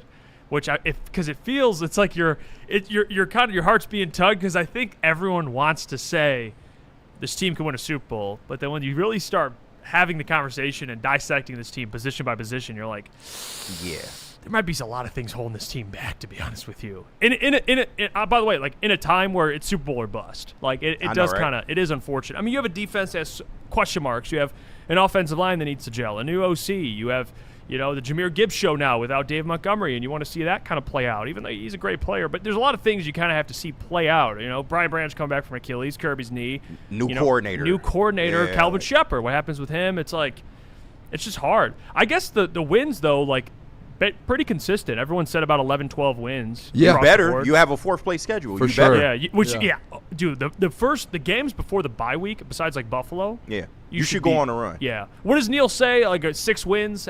No less than 2 losses, or no more than 2 losses. That's fair. Yeah, I agree with that. In the first 7, yeah. I think it's pretty, and I think it's pretty fair to say, like, they're not going to miss the playoffs with the schedule they have. Like, they do have one of the best rosters in the NFL. So, like, I think 12 wins. I think you're sitting there going, yep, that's going to get you in. I mean, 10 wins probably gets you in any year. Could it win the division 12? You're not going to. Yes, I think so. Okay. Because I think the division is. This is where it's like a couple years ago. Remember, we thought the division was good, but then you have the Vikings at 14 wins because they had an easy schedule. Lions at 15. I don't know if it gets up to that again, because I think the division is actually a tough division. Yeah, Green Bay had double-digit wins as well. So I think you're sitting there going, hey, they're going to beat each other up. I think 12, you have a chance to win the division. 13, I think you're guaranteed to win it this year. And that's just in my opinion. I mean, it could end up being completely – I could be wrong. But I do think, I think there's been one team in the last, 20 years. Don't fully stamp me on this, but I think that there's only been one team in the last, 20 years that have missed the playoffs winning 10 games. I believe. I think that's true. I think it might have been the Steelers or something, if I remember correctly. So I just don't see a way that you don't get to 10 wins with this schedule. And I think a lot of people are consistent this week on that. And I think a lot of people are consistent on, hey, there are question marks, man. Ryan's Lions. Appreciate the 5. He says, does anyone like Speedy Gonzalez and Taz for running back duo nickname? I think they need their own moniker for the fan base to get behind. Guys. Can we just stop at the nicknames until something naturally comes up? Stop. Ryan, we appreciate you for watching and the $5. But I will say this, Ryan. I personally. Shout out, Ryan. There's times where it's natural, and there's times where we're forcing it. Mm-hmm. And Vanillatron being one. I think definitely. Yeah, come on. Vanillatron, definitely.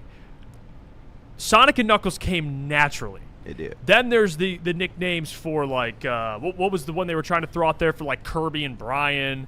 Oh, smash and grab or something. I remember something like we crazy got it. like we that. got it. I'm not trying to gatekeep nicknames. Do what you want. But my opinion, we're forcing the nicknames. If the because nicknames Sonic come natural, this is what it is. I don't know if a fan base, and I think it has to come, like, I think D-Mont and Jameer really were the ones that Sonic and Knuckles and obviously went on. If that happens, okay. And they embrace it? And they embraced it. They did the deals. Like, Yep. it was cool. You can't just start calling guys these nicknames and be like, oh, it's going to work. Right. Like, a lot of these guys, when you call guys nicknames like Ocho Cinco and all these, like, obviously he changed his name to that, but, like, he had that and he made Or it's that. like J-Mo. J-Mo, yeah. Like, everyone called him J-Mo from day one. Like, Right. you can't just What's be his like, name? hey, year 4 in a career. Let's go new nickname. Like, Right. No. I mean, especially if Sonic and Tails didn't take off, because I thought that was maybe the best alternative. Is like, all right, Sonic and Tails now. But yeah, it's just I don't think we'll figure it out as we go along. Let's see if the offensive line is gonna hold it. Like, it would be like me right now, just out of nowhere, being like, Booner. And I've had it since I was in, like, 5th grade. Yeah. Like, it's you can't just be like. You look like a Booner too, like, which it is just fits crazy. you. Yeah. Yeah. But you know what I mean? I You don't can't know. just be like, oh, I'm gonna name. Don't he look like a Booner? It's got to come natural. Yeah, I mean, I wouldn't imagine you any other way. It's like exactly. Hollywood or Juicy J. Those things just kind of happen. I Yeah. never, I wasn't like, hey guys, my nickname's gonna be Hollywood. People just call me what they call me. It You was happens. just stuck up and it happened. Yeah, it just happened. Yeah. You were just stuck up as hell in that. My boy Bougie, man. I like it. I mean, bougie. That's hilarious. Yeah, you gotta let it happen naturally. We should take a break. Let's just keep the show. Talk on track Tigers here. next? Yeah, let's talk Tigers. I'm excited to talk some What Tigers. do we got, I Caleb? know you are. We're not yelling. By the way, we're not yelling. We're not. And we're not gonna be arguing. good. We're gonna be all right. good. We're breaking bread today, just like we did yesterday. Yeah, me and Booner had a nice convo before the Yeah. show about Scooble. So. Breaking bread about it. And the Scooble stuff, we're gonna have that convo. Yeah, we got to. Because the Scooble stuff that came out yesterday is insane. Yep. Yeah, KG, tell us about Mad Packs. I will tell the people about Mad Packs, and Mad Packs has got some Mad products in right now, and they are in the gummy form. The 200 milligram Boom Shakalaka Hash Rosin gummies and the Hilo 200 milligram live resin gummies, alongside the Mad Packs extracts, blizzard packs, pre-rolls, and flour. Whatever you need, they got you covered. So go to getmadpacks.com today. Mad flavor, mad high, Mad Packs. We don't like to brag that we are the toughest sports network in Detroit, but we do have a guy named Darren McCarty on our side. Woodward Sports.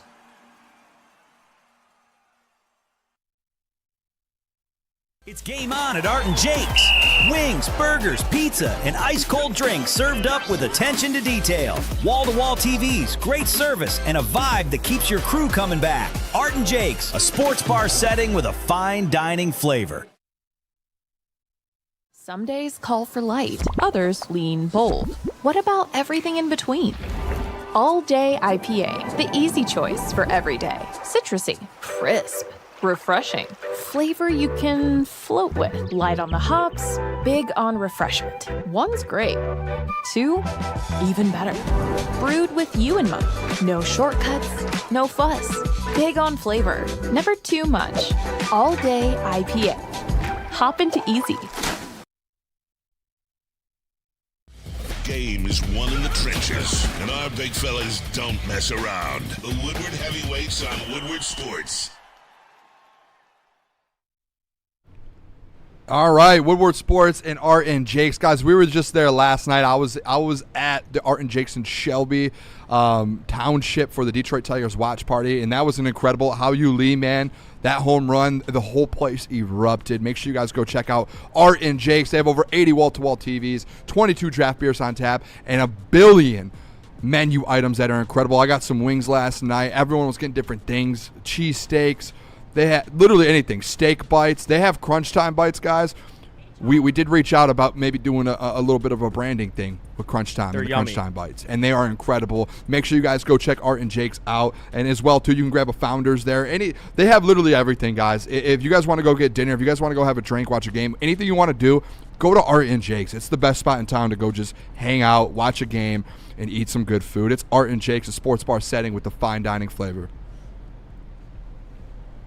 We're back. It's crunch time here on Woodward Sports. Keeping it pushing. A lot of Lions in the first hour. We're going to talk some Tigers now because the Derek Scooble stuff. I know the morning show Big D Energy addressed it with Sean and D-Mac and Neil out. But we have to address it. Yes. And we talked about the game. We talked about the game last night, and the guys at Woodward Tigers did a great job. But we need to actually dive into the Tarek Skubal stuff because at least it's being reported that the same kind of time as arbitration, there's an injury. In January. That and Booner, you feel very strongly about it. I'll let you. This is you to kind of lay it up and break it down. How you feel about it. And I spoke with KG before the show because I did watch the morning show, and I heard kind of the thought process with D-Mac, Sean, and going through that. So I want to start it off with this. I get both sides to it. And when I spoke with KG about it, it's like, hey, I understand both sides. If you're Skubal, at the end of the we know the Detroit Tigers are screwing Tarek Skubal, right? They're not offering him his value. They're taking the time on this. They try to screw him in arbitration. That is a fact, correct? Yes. But also, I see the other side where Tarek Skubal, in my opinion, doesn't seem to be handling this in the way that he probably should as well. And this is where I came to KG this morning, and when I was listening to the morning show, I said, hey, I love Sean. Mm-hmm. Sean sticks up for me all the time. I just didn't like this morning the side of, hey, Skubal's not in the wrong at all. Why are people going at Skubal? Nobody has the right to go at Skubal. Tarek Skubal is perfect in this situation. That's the vibe that I took away from maybe the desk this morning was, why are people angry at Skubal?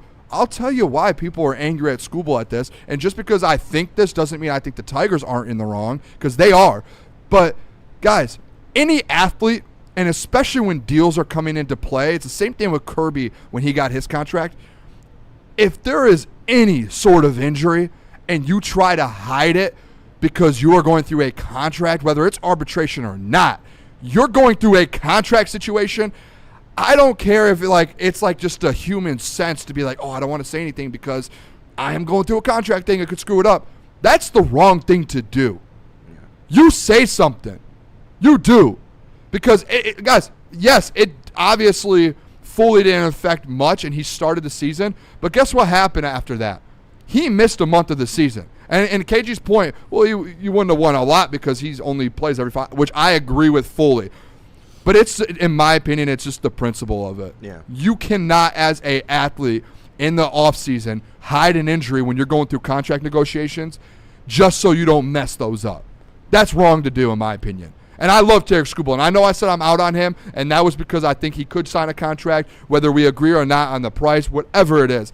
I'm a Skubal guy. I always have been. You guys know that. Mm-hmm. Even when I said I'm out on him, I said I love the guy, but this is getting handled the wrong way. And the fact that he thought in his mind, hey, there's something I might have to get an MRI on back in January, and decided to not say anything or do it because he didn't want to mess negotiations up in arbitration, you're on the wrong side instantly. Because if you step up, and I'll say this, if you step up and say something, you get that done with, what was it, the recovery, a month? Yeah.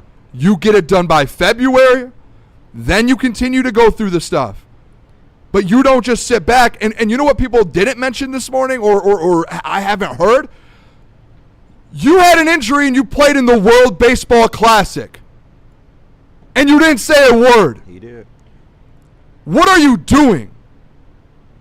Yeah. What is that? You played in the World Baseball Classic, and then you went on out there and said, I don't want to play in the finals or the Final Four of it or whatever, and everyone's going at you because we're like, why not? Oh, now we know why, because you were hurt, and you had something wrong with your elbow, and you kept it from everyone until May.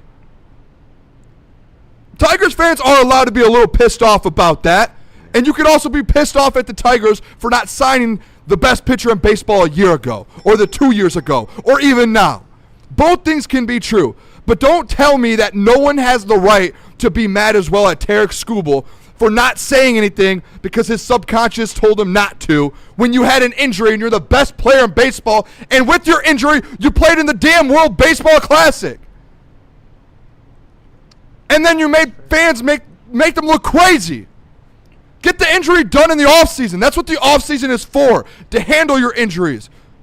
Go get an MRI. You're a professional baseball player. This isn't me coming up here being like, oh, my elbow hurts. I'm going to wait a couple months. I don't want to go to the doc. You're Your job is to throw the baseball. Your elbow is worth the $30 million, $40 million. Your subconscious told you not to go get it checked out. And I, again, love Scooble. I would love for them to sign him in the next month and him to be here long term. It's a bad look. And it's a bad look on the Tigers, too. Like Deshaun's point this morning, it's also a bad look on the Tigers that he isn't under contract for the next 8 years in Detroit. Both are true. This was never going to be clean. None of this. This entire this entire negotiation. Yeah. We're dealing with arguably the best agent in all of sports. And there's probably a chance that Scott Boras told him, "Hey man, keep this on the down low. No, there's not a chance. There's a high likelihood. Yeah, because I'm glad you brought up Scott Boras. That's the angle I was going to take on this. Like, none of this should surprise anyone knowing who his agent is. Like, Scott Boras' job is not to preserve the image of Tarek Skubal. His job is to get this man paid as much money as he can possibly make. So the unfortunate side is I think Tarek Skubal, this is just my opinion, I think he's battling this, like, we know he's a good guy. And he wants the city to Great love person. him. But he's also being advised by Scott freaking Boras, who's going to tell him, and probably did tell him, a lot of those things, what you're saying, Caleb, of what an agent should do. Like, we're trying to make you the most money. This is how you should handle it. And Tarek Skubal's like, hey, man, I play baseball. I'm a pitcher. I'll just listen to what you got to say. And that's what Scott Boras is doing. So I think where the frustration lies with fans is, like, maybe the inconsistency of, like, okay, you have Tarek Skubal coming out and say, I want to stay here, the Tigers should buy, and then you have this come out about, he's doing what's best for him to try and get, win the arbitration and make the most money. So I think Tarek's kind of in the middle of it, and, it's whether it's right or wrong, he's being advised by a dude who's an absolute pit bull. Shark. And realistically, too, of agents, which I understand. Trying to get paid. I do understand, like, to the May thing, like he misses May. You're probably like, what was the record change? But like realistically, he's the best player in baseball, best pitcher in baseball. Yes. He would have probably pitched 5 or 6 games for you in May, right? If you win 4 of those, if you win 4 of them, one, we know how baseball works. You get one game, it could spark something. Yeah. If you have 6 games with Skubal in May and it sparks this team to get out of that slump earlier, just like it did in June, then maybe this season is completely flipped on its face and you're really in a good spot. Or 2, he wins half of those games and it doesn't spark it, but you still win half. You're 2 games out of 500 right now. You're sitting there in a different spot than you are right now.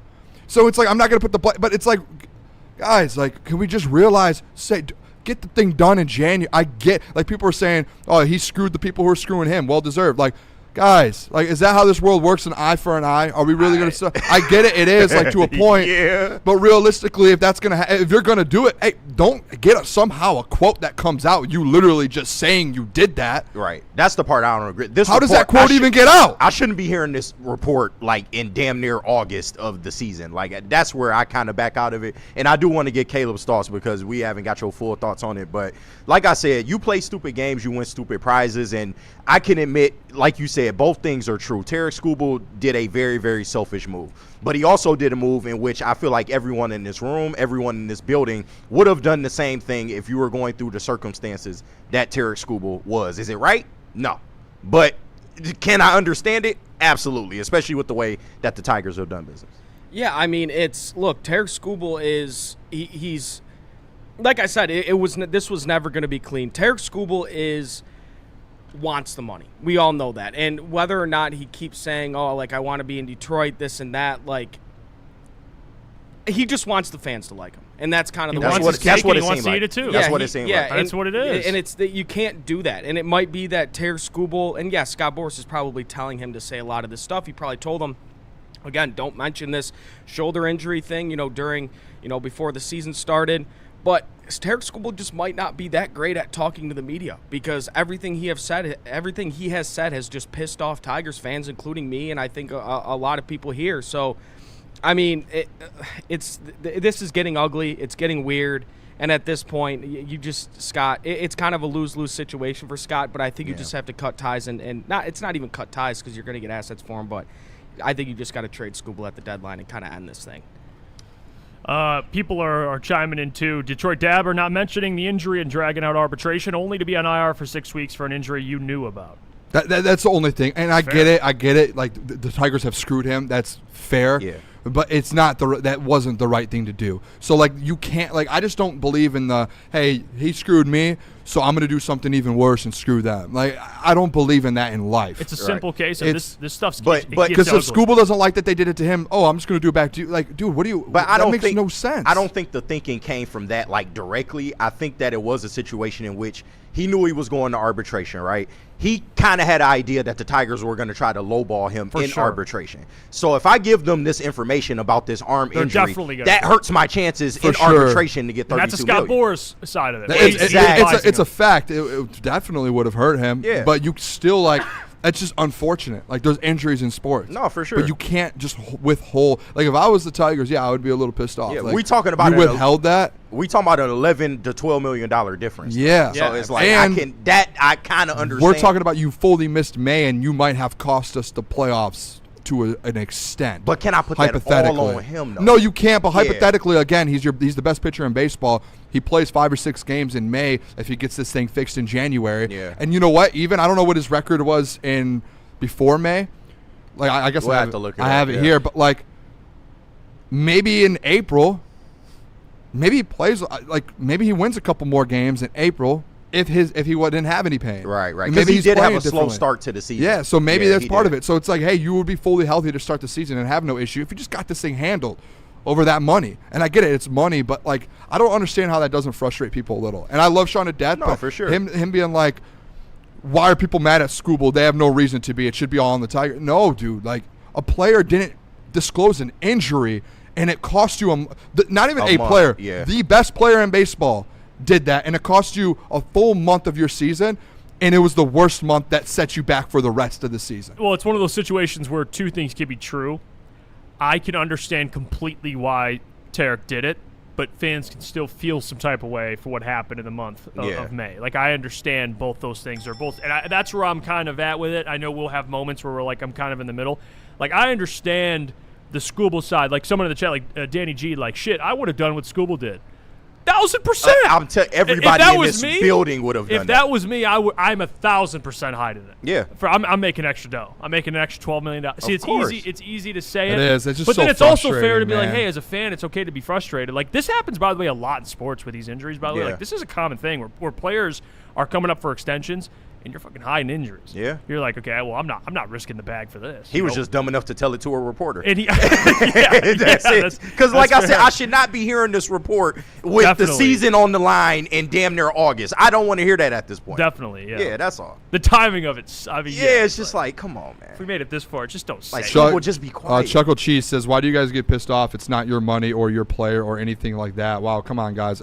Stop getting in your feelings. Oh, well, because maybe the Tigers are out of the wild card right now, and they had like one of the worst months in baseball history when Tarek Skubal was hurt, and he could have pitched in 5 or 6 games in that month and might have helped you kind of just stay on track or even just kind of get maybe 2 or 3 wins so you're only 2 back from the being 500 right now. I don't know. That's just like hypothetically that seems like the best player in baseball would change your team in May. Am I wrong? You're right. But if you were Skubal, how would you have handled it? Yeah, that's it. I don't know. But again, as a fan, you got 12 M's. It does not make sense. As a fan, it does not make me happy. Definitely. And and again, I love Sean, but I don't think it's fair to be like fans can't be mad at Skubal. No, I think honestly, I think every fan has the right to be very mad about that situation. And again, love Skubal. Yeah. I hope they sign him to an 8-year deal and he is in this place. And I said a couple weeks ago, I'm out on him. I'm out because I just want this deal to get done. Like, I want them to extend him. But also, both are true. Tigers, bad organization when they handled this situation. Skubal shouldn't have handled it the way that he handled it.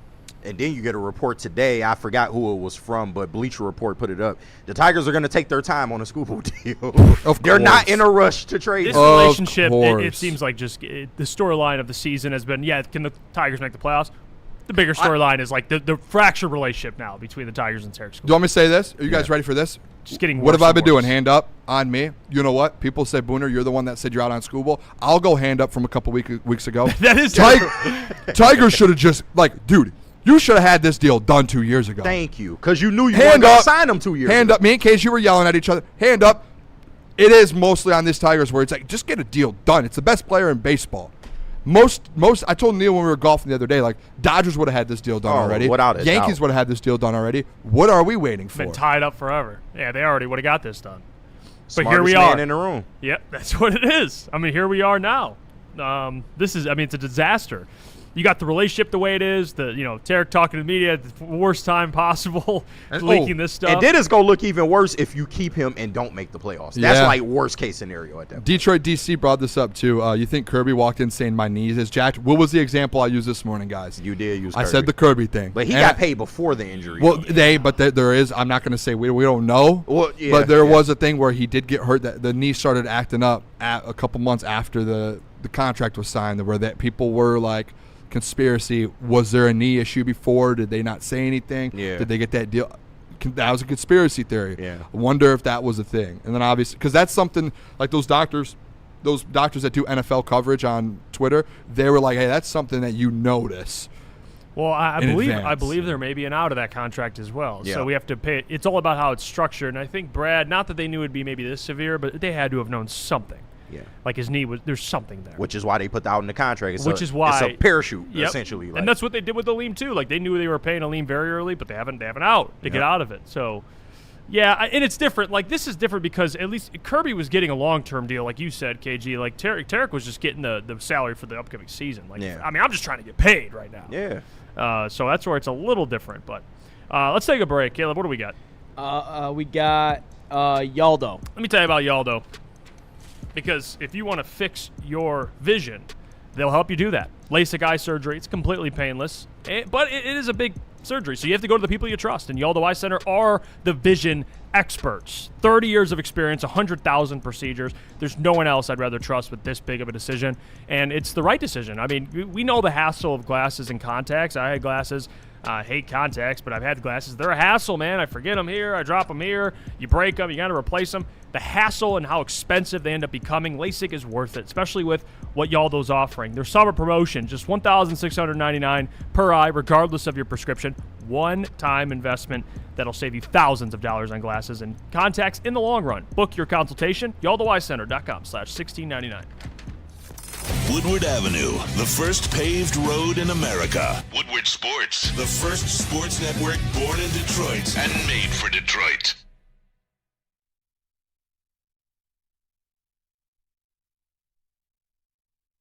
You know how some things are so good they should be world famous, but they're not? Our house-made vinaigrette is one of those things. And the antipasta salad, we drizzle it over. Same with our hand-battered chicken tenders. Original recipe soups and pasta sauces. It's almost as if our original, world-famous Detroit-style pizza is mocking them. And that's not very nice.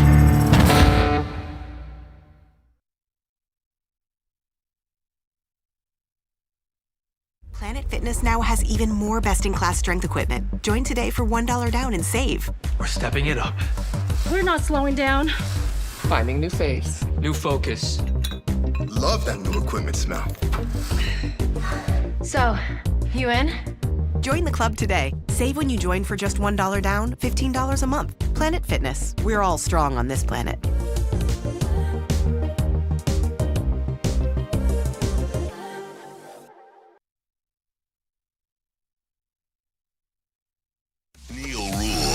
Sean Belizian wake you up every Monday through Friday on Detroit's #1 sports network, Woodward Sports. That's right, Big D Energy has moved to mornings. Get your morning dose of Neil's tone and Sean's insanity. Weekdays 8 a.m. to 10 a.m. Two Detroit sports legends coming together for the best Detroit sports morning show there is. Big D Energy, waking you up weekdays on Detroit's #1 sports network.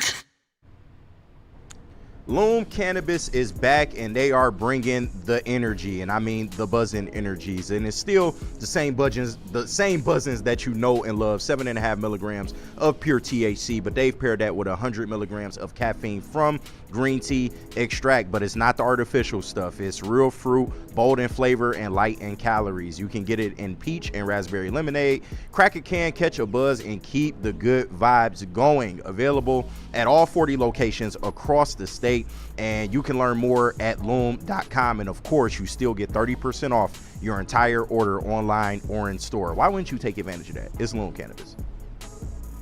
Crunch time here on Woodward Sports. By the way, everyone like the stream. I think I've started a new trend in the chat.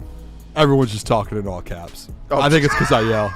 I just realized it. I almost commented and be like, why is everyone in all caps? And I think I just realized it's because of the yelling. You said you weren't going to yell. You still yell. It's like a... Yeah. Well, we didn't yell at each other. Yeah. Honestly, it's a tick you have. Too, You just start yelling. And it's not even and interrupt my intros. That's another thing he does a lot. Middle of talking. You were just saying like I said like just got cut off right away. Right. He's passionate.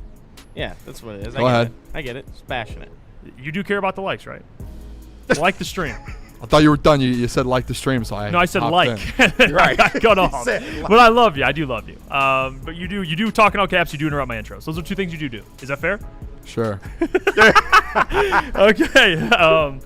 Yes, like Love the that stream, please. accountability. It's been a great week here, and everyone's spamming in caps, which I don't know if that's every show. It's just our show. So No, we'll I take think that. it's just our show. It's Yeah, just we'll here. take it. I can verify. I'll also too. I'm not yelling. I think I just have a loud voice. You do project, but you also yell. So like the yelling makes it seem a little bit extra. I don't think the yelling's not at people. No. It's just I don't know why. I honestly, I've yelled since day one of starting in this business. No one's ever said anything until a month ago. Yeah, because it's a business in which you're probably going to yell. People used to like get excited about the yelling. Yeah. On Woodward nights and stuff. Yeah. And now all of a sudden people are like, you got to know your audience too. This is a morning show technically, so yeah. At night it's different. It's more of a different vibe. So. Yeah, I guess so. I gotta tone it down a little bit.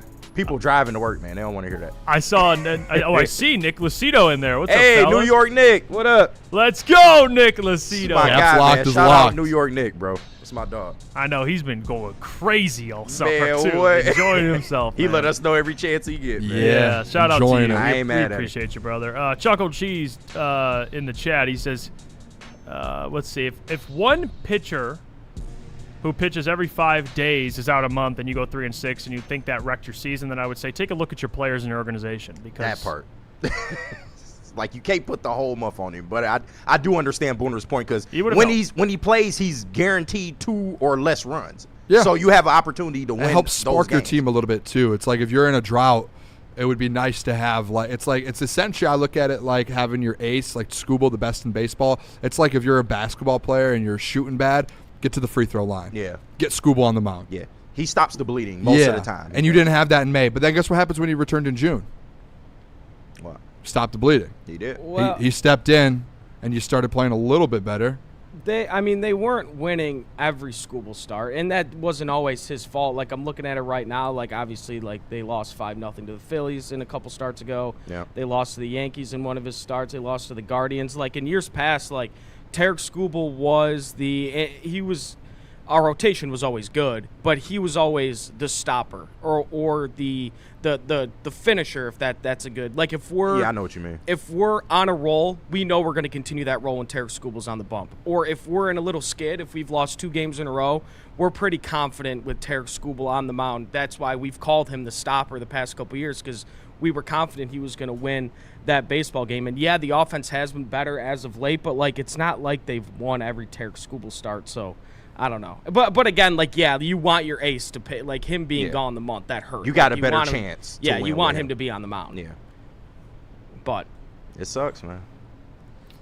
Bart from Sterling Heights. Booner, you sound like my ex. You have a voice that can penetrate walls. All right. That's damn. Shout out Bart, man. Yeah, well, I mean, you're passionate. Everyone in the chat knows it, and that's what makes our show so special. That's why I love it. You are passionate. I just love my favorite part is KG. Can you just turn the mic down a little bit for Booner? Yeah, I got everyone in the chat's like, can you just crank that thing down like a notch or two? It's hard to turn him down. It always goes to red when he gets to yelling. There's nothing I can do. Like. I love it. I wouldn't want it any other way. I'll be honest. That's my guy, I would man. not. I would not. By the way, we're going to be joined at 12:50 by a very special guest that it has nothing to do with Detroit Lions Media Frenzy Week, but Scott Rutterbush from Taco Showdown. So people that are either attending that event or want to know more, we'll be talking about that as well. And by the way, like, Easy is the Woodward Sports account. Yeah, I wanted to say that too. Yeah, it's not Caleb. Yeah, you'll notice when it's me, but a lot of the time in the Woodward Sports chat, it is Easy. Yeah. So Easy. You know, when Easy wants to throw a take out there and he doesn't want to use his own account because he doesn't want to have to take accountability for it, he goes to the Woodward Sports YouTube account, and then he says crazy things and he doesn't say who it is. So switch to your account. Easy. Yesterday I laughed because someone was just like, "Hey, Caleb, you shut the hell up!" Caleb just taking strays, dude. Right. Yeah, it's fine. That's crazy. That is funny. The all caps in the chat is crazy too. It's just so many all cap comments here. Yeah, it's hey, that's what makes Woodward Sports great, man. Picking up your trash also is great. So make sure to do that. Every other show on this network, please. By the way, do we have any super chats? I'm sorry, I've not looked at a super chat in like 30 minutes. If we don't, I'm just read comments, but I feel bad if we have not read. I think the last one was the Speedy Gonzalez one. Yeah, I haven't seen one. All right, that's fine. Will.i.am says, "Do not get rid of your ace. The day Scuba walks is the day I stop being a Tigers fan. The general manager is not serious about winning." Yeah, I mean, and we've been on both sides of this coin. That's why I do enjoy talking Tigers. I do not enjoy talking about this Derek Skubal stuff because it is relevant and it's much needed. I just hate that, we're having a conversation where we come in at the golf outing, Lomas Brown Golf Classic, and we're like, "Hey, man, Derek Skubal, can't do that. You can't say that." And then a week later, we're like, "All right, Detroit Tigers, you guys are boneheads." And then 2 weeks later, we're like, all right, it feels like it's just both sides are handling it in different ways poorly. Yeah, like the Tiger roller coaster that I talk about. It is. All the time. It actually is. And, do I want Derek Skubal to stay in Detroit? Absolutely. No question. We all do. We all do. Every single person, at least I believe on the network, wants him to. But the responsible decision is to trade him. And it looks like that's probably not going to be the case. I mean, Jeff Passan to give him a 60% chance of being traded does not give me more confidence that he will be traded. So, again, he's probably going to stay here. It's probably going to end poorly, and you're probably going to look at Scott Harris like, "All right, bro, it's time for you to leave." I mean, we've said it 100 times. Like, if he keeps Derek Skubal and you miss the play, even if you just keep him in general, it's a death sentence. But if you keep him and you miss the playoffs, that is a fireable offense. But if you keep him and you legit buy.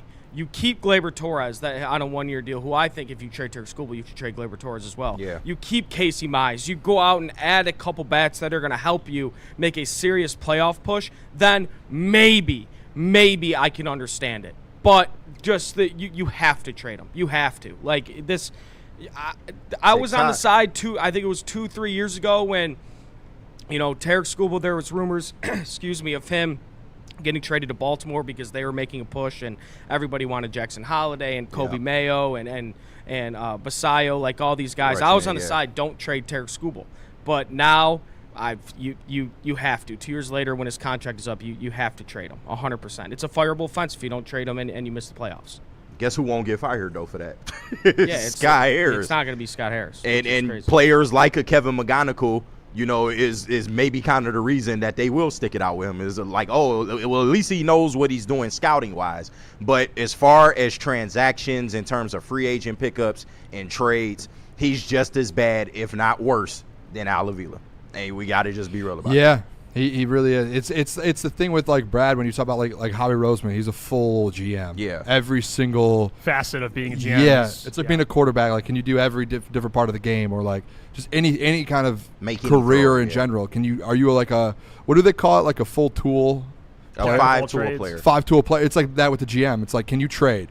Are you good at the trade deadline? Are you good in free agency? Are you good in the draft? Are you good with in baseball, the minor leagues and your farm system? Yep. Like, you have to be able to have all of that, and that's why it's so hard to find good GMs in all sports, because you have to have all of those, and that's why guys lose their jobs so quickly. And it's a hard industry to be in and a position to be in. But that's kind of what it is with Scott Harris right now. It's like, hey, we know he can build an awesome farm system. He's done that. We know he can get guys up here, but can he be elite at the trade deadline? Is he good in free agency? And so far, once you actually get a team and you get a good farm system, those are the two things that you have to be really good at if you want to win a World Series. He hasn't been good at either one. Yeah. And I think it's being shown right now. This trade deadline, if I was him, honestly, do you guys want me to be honest with you? What? You guys told me to put myself in Derek Skubal's shoes, right? Would I tell the Tigers, right? And you guys said no.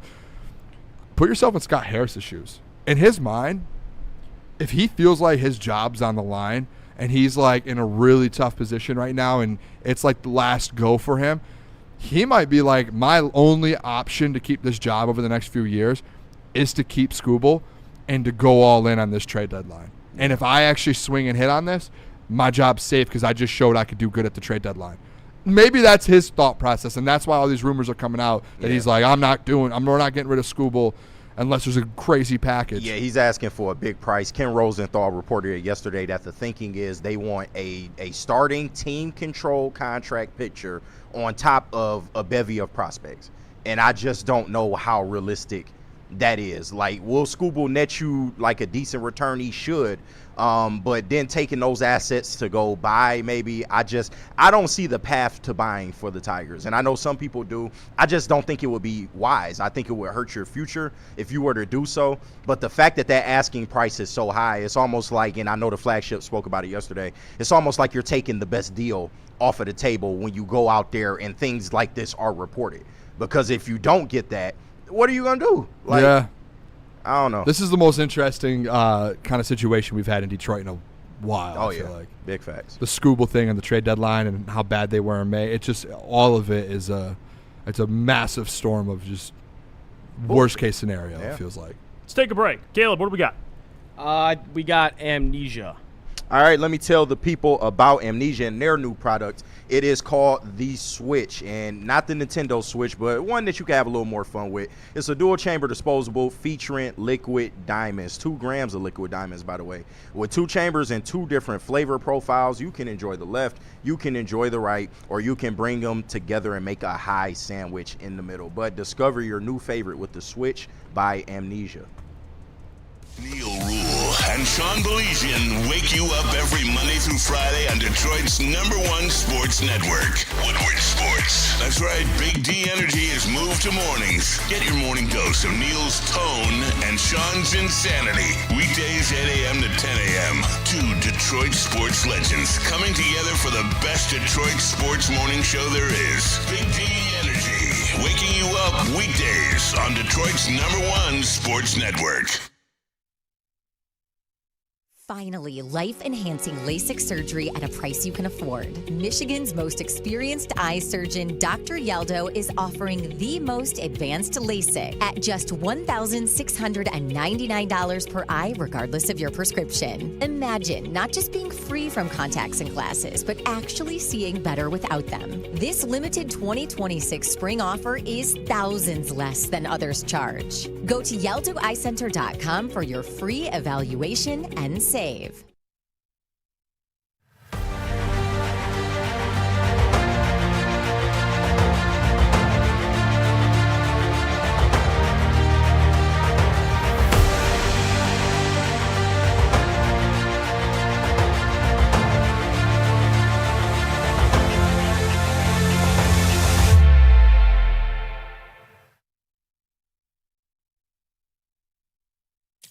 Thank you to all the fans for making Woodward Sports your #1 online destination for Detroit sports. We promise not to drop the ball.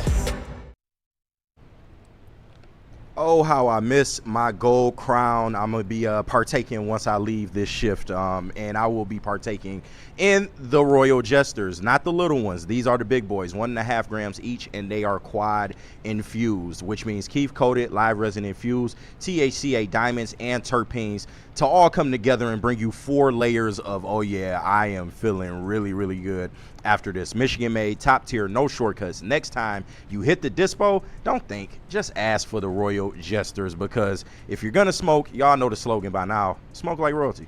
And if you're looking to take your relaxation to the next level, Massage Chair House in Bloomfield Hills is the place to be. They feature top brands like Infinity and Osaki. They are your destination for premium comfort and cutting-edge wellness technology. Experience the difference with Dr. Eric Duncan, the wellness doc and creator of the #1 YouTube channel for massage chair reviews at the Wellness Doc.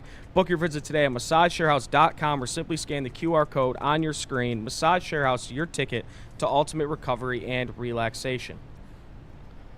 We're back. It's crunch time here on Woodward Sports. And to close out the show, we are joined by a special guest, the founder of the Taco Showdown Detroit, Scott Rudderbush, and an event participation from the award-winning Mexican restaurant. We're going to have him on to talk about Taco Showdown and ask all the questions related to Taco Showdown. Let's bring him in. Scott, how we doing, my friend? I'm great. How you guys doing? Well, we're good, Incredible. but not good because we need some tacos. Yeah. That's where we're at right now. Absolutely. You're good, not great. Yes. Yeah, there you go. We were told you're at taco stand, is it? Yes, we are at the taco stand here in Allen Park, and I have the owner with me jumping in. Can I say this real quick? We're the owner there. I've had my favorite tacos and quesadillas was at taco stand, and I tell people to this day about it.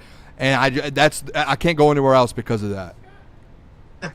Thank you. I appreciate that. Yeah, we're excited to have these guys. This is our first year in the Taco Showdown. This is our 8th year with the event. It's in the Eastern Market on this Sunday, Shed 5, and they're really excited to compete for the first time. Well, I think we're going to leave the coffee here now. I mean, you're teasing us. I mean, we got all these tacos, and the boys haven't eaten lunch, so we're jealous. We're fired up. And okay, here we go, and it's right there. But let me. That's torture. There's Braylon stopping by. Braylon Edwards. Scott, what's going on, my guy? Braylon, how you doing, buddy?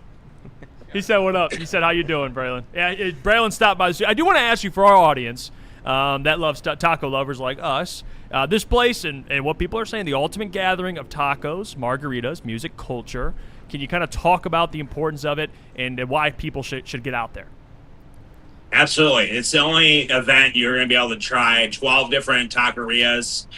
We've handpicked some of the best in the city to compete NCAA bracket style. That's why you call it a showdown. They go head-to-head in a bracket all the way down to the finals, and the judges select a winner that will take home the trophy and bragging rights for the entire year. We have celebrity judges. We have Charlie Langston from Channel 2. We have Lindsay from the Free Press, Melody from the Detroit News, that are all part of our celebrity judge team, selecting the winner. And then the guests who come, they not only get a chance to try 12 different tacos and 5 different margaritas, but they get to place their vote for their favorite taco and their favorite margarita. And the winner of that selection will be the People's Choice. They'll be able to take home a plaque for being the people's winner. Yeah, I want to ask you too. Kind of the last few years doing it, all of this. I'm on the website here, and there is a bunch of different places that have participated. Can you talk about maybe some past winners, some places that people can kind of look forward to, tacos they can look forward to having on Sunday in this event? Absolutely. So Tequilas is competing. They've won the Margarita Mix-Off 2 years in a row. You can go to their restaurant. They're phenomenal margaritas. They won the Taco Showdown in 2022. We also have Taco El Dojo. They won 2 years ago as Best Taco. They're participating again this year. Last year we had Shell Shocked, which is in Midtown Detroit. They won last year. There's multiple winners that have participated in the past that we have coming back this year and are worthy of that's the whole idea is get out, try these places on Sunday, and then once people get a chance to try it, they can go to their favorite places and go to their locations. And really it's a marketing event. We really want to promote the local community. These are all owner operated restaurants and establishments. We don't have any chains. There's no chains, in this event at all. These are all local places. Yeah, well, I do want to ask a little bit more because for myself, you got to educate me here, and we can even talk about Taco Stand because I'm curious, if the winner of this, what makes a great taco? Walk me through all the past winners. What's the secret to having a winner in this case? Explain to me and our audience. I think it has to be, for me personally, traditional taco, a street style taco. That's what we do. We don't do nothing crazy, just a simple taco, fresh. On Sunday, we're going to be doing our pastor taco and our chorizo taco, which is recipes from my parents. So that's what we're bringing on Sunday, and I think that's what makes a good taco. He's bringing the recipe too. Authentic, That's man. authentic. Yeah. It has to be authentic. Hey, you're going home with one of those trophies this Sunday. I know it. Those trophies are incredible. We appreciate you so much, Scott, and you for taking the time to join us. You guys can get tickets, of course. Taco Showdown. Do your research. Grab your tickets. I know Woodward Eats. A part of Woodward Sports is going to be there trying the tacos and getting involved in the action. So very exciting. We appreciate you guys for joining us. Absolutely. I want to get plug in for the VIP ticket too. You can get a 2-hour early entry for VIP, so you can beat the rush, sort of like Cedar Point Fast Pass. Get in there quick, and you get the early access to all the restaurants and all the margaritas. That's the way to go. If I was going to go get some tacos, I'm taking that. Yeah, doing the VIP access. Yeah, that's amazing. We'll talk to you soon, Scott. We appreciate you. Thanks, guys. Absolutely. Thank you, guys. All right, there you go. We got to take a break here. I think we're good, right? Good. Okay, let's drop some mailbag questions. Let's go. Fire off mailbag. What's your favorite taco? Man, I love all tacos. See, the reason why I asked that is because I asked him the question about like what makes a winning taco in that case. Because like I think some tacos, it depends. Everyone has their own little bit of flavor they like to put on it. True. You know, like their own little spit off. Like for me, I'm more of a basic guy. Like I don't like a complex lot of different things on a taco. Like you give me, meat, cheese. What kind of meat though? What kind of meat are you? Yeah, that's why I would like chicken, beef. Well, I like beef. Yeah, like ground beef. Like me personally, I'm a burrilla guy. Anything burilla, anything, I'm losing my shit over. Give me the consomme to dip into. Oh my! I had burrilla one time. I've only had it once, but I love chorizo. Is it chorizo? Chorizo is incredible. I always do that. I'll say at Taco Stand. I know we had them on from Taco Stand there. I know the tacos are good. I love their quesadillas. They're not like the full flat ones. They're essentially like tacos grilled, the ones that they sell. Because you go to Taco Bell and you get those circle quesadillas cut up. Yeah. No, Taco Stand, when I went there, I used to go there when we were the last Woodward Sports in Birmingham. They had a taco stand there.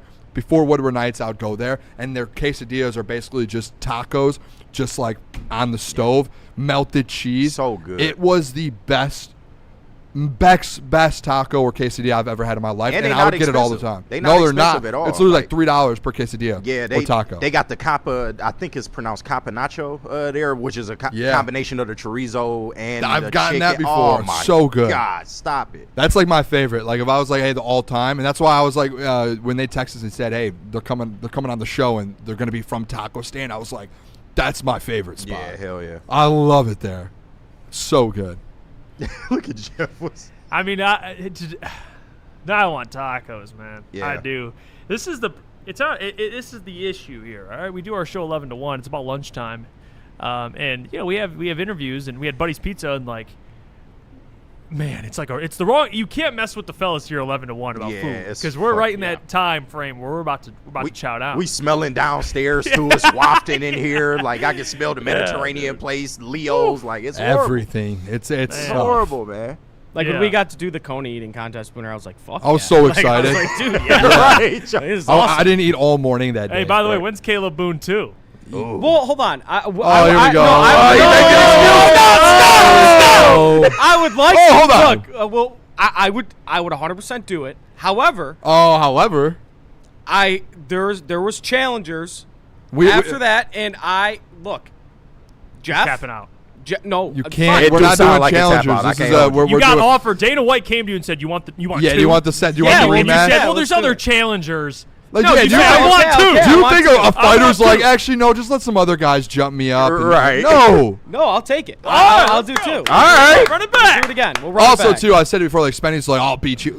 It's like UFC. There's heavyweight, light heavyweight, welterweight, flyweight. I'm not in your weight class. Me and Caleb are in the weight class together. I'm literally the heaviest weight you could be. Yeah. Then you're really, I don't know, man. I there's no way. I'm not beating Spencer. Hey, you're Caleb, like Daniel Cormier. You're a heavyweight, but you're not. Not really. You're light heavyweight to heavyweight. You're two-tone to be a heavyweight. Because realistically, you're a heavyweight, but you're 5'5", so you're really not a heavyweight. That's ridiculous. No. Caleb, We can't. We can't let that. We can't. No, we can't end the show on that, guys. I'm not 5'5". I'm not. I'm just messing Fight back, around. Caleb. That's right. I'm allowed to. I'm the champ. The double champ does what he is the champ. He is the champ. You got to get your lick back though. You do. Boone's gonna pull up with the belt and the sunglasses. I'm gonna have the Connor beard. Nah, shave it my was head. a disappointing showing. It was some would say an upset. I'm mad at myself. Some would say an upset. Oh man, Caleb, that's got to eat at you. No pun intended. But like, you came in as a minus 4,000. He at home dreaming about it. Like, I gotta put it. But again, there was You gotta put it what? There was an asterisk next to it. My hot dogs had double the amount of No, chili you than this said no one. asterisk. We already agreed on make that. excuses, Caleb. I beat you by a whole hot dog. You did. He did. And you know what I said? I said the next one, I'll take the 2 ones with the most on it. We won't even split it up. I'll take the 2 most with the most. He was like J-Mo high stepping at the 30. Like it was bad. And then people then were like, "Oh, he almost caught back up." Yeah, because I was talking for 5 minutes. I was laughing for 5 minutes because I have Jeff in my ear laughing his ass off. Like it's hard. It was Booter with a big bite. I'm sorry. KG's commentary was getting me, bro. I'm sorry, man. Oh, dude. Someone said Booner looks like he's 5'2". Danny G said Caleb was 5'5", 400 pounds. Let's end the show. 5'5", I didn't say that. Nuts, bro. And I'm not 5'2". Yeah, he is. Chad, he's I mean, you 5'3". are He's kind of like short, 5'3". I'm Jeff is a half an inch taller than me. We've gone over this a million times. I'm not a half an inch. Yeah, It's like a half, maybe exaggeration. one. I'm 5'10", minimum. Well, Then why we struggle with your camera every day? Because Mr. Sean 5'10". stands up. Because Sean does the show standing up. Oh, that is a good point. true. Yeah, So I'm yeah. sitting down. He does the show standing up. So it's like there's like a difference there. I'm taller than Sean. Is that? Oh, for sure. Yeah. Yeah. Definitely. Yeah, we got to fact check that. We'll fact check. I think I am. Someone said 3 I hot don't think dogs. you It's are. never been done before. By the way, Zach's mailbag is Frank's hot sauce the best hot sauce. I'll say it. Frank's hot sauce is the best hot sauce. Yes, yeah. That's my favorite. I hot put that sauce. shit on There's no everything, like the question. commercial. Yeah, I put it on everything. Yeah. I do enjoy the Cholula hot sauce though. The Cholula, I'll give you that that shit one. is fucking. And if dog. I At got Chipotle, nothing, if I got nothing, and if I'm at a restaurant, I will get Tabasco. Yeah, but that's Tabasco's like if good, I yeah. got it. If there's options, I'll take it. But Tabasco's good. I Frank's love over hot sauce. Tabasco though. For And sure. hey, shoot me, I don't care. Booner Short King, what are your thoughts on Frank's Red Hot? What was that? Dude, You still short. So fucking If you dirty. stood up, you were still You short. did you It's so funny as dirty. All right, let's get out of here. It's like that 1:04. camera cut. That might be a screenshot. Look, for the real. mic doesn't even. I stand up. Sean stands up. The mic's right at his face. And you taller than Sean. I can't even when I. This is fully up. Fully erect. My I God. mean, okay. Yeah. It's 105. Bray just walked in at the worst Worst possible time. I know, right? For Let's real. we'll just Yeah, talk hurry up. about My- erect. my wife We called gotta me, get the yeah. hell out of here. We appreciate you guys. Hit that like button on you the guys. stream. You got Bray and Anson, of course, the Braylon Network show 2 to 4. So check those fellas out. 5 to 7, the heavyweights. Until then, we'll catch you on Friday tomorrow, Peace. 11 a.m. Peace. The next generation of Detroit sports media is here. Crunch Time is back on Woodward Sports. Join Jeff Iafrate and Booner Monday through Friday, 11 a.m. to 1 p.m. Taking Detroit sports coverage to the next level with massive interviews, viral moments, and the best live reactions. Get ready, Detroit. The young guns are taking over. Crunch Time on Woodward Sports.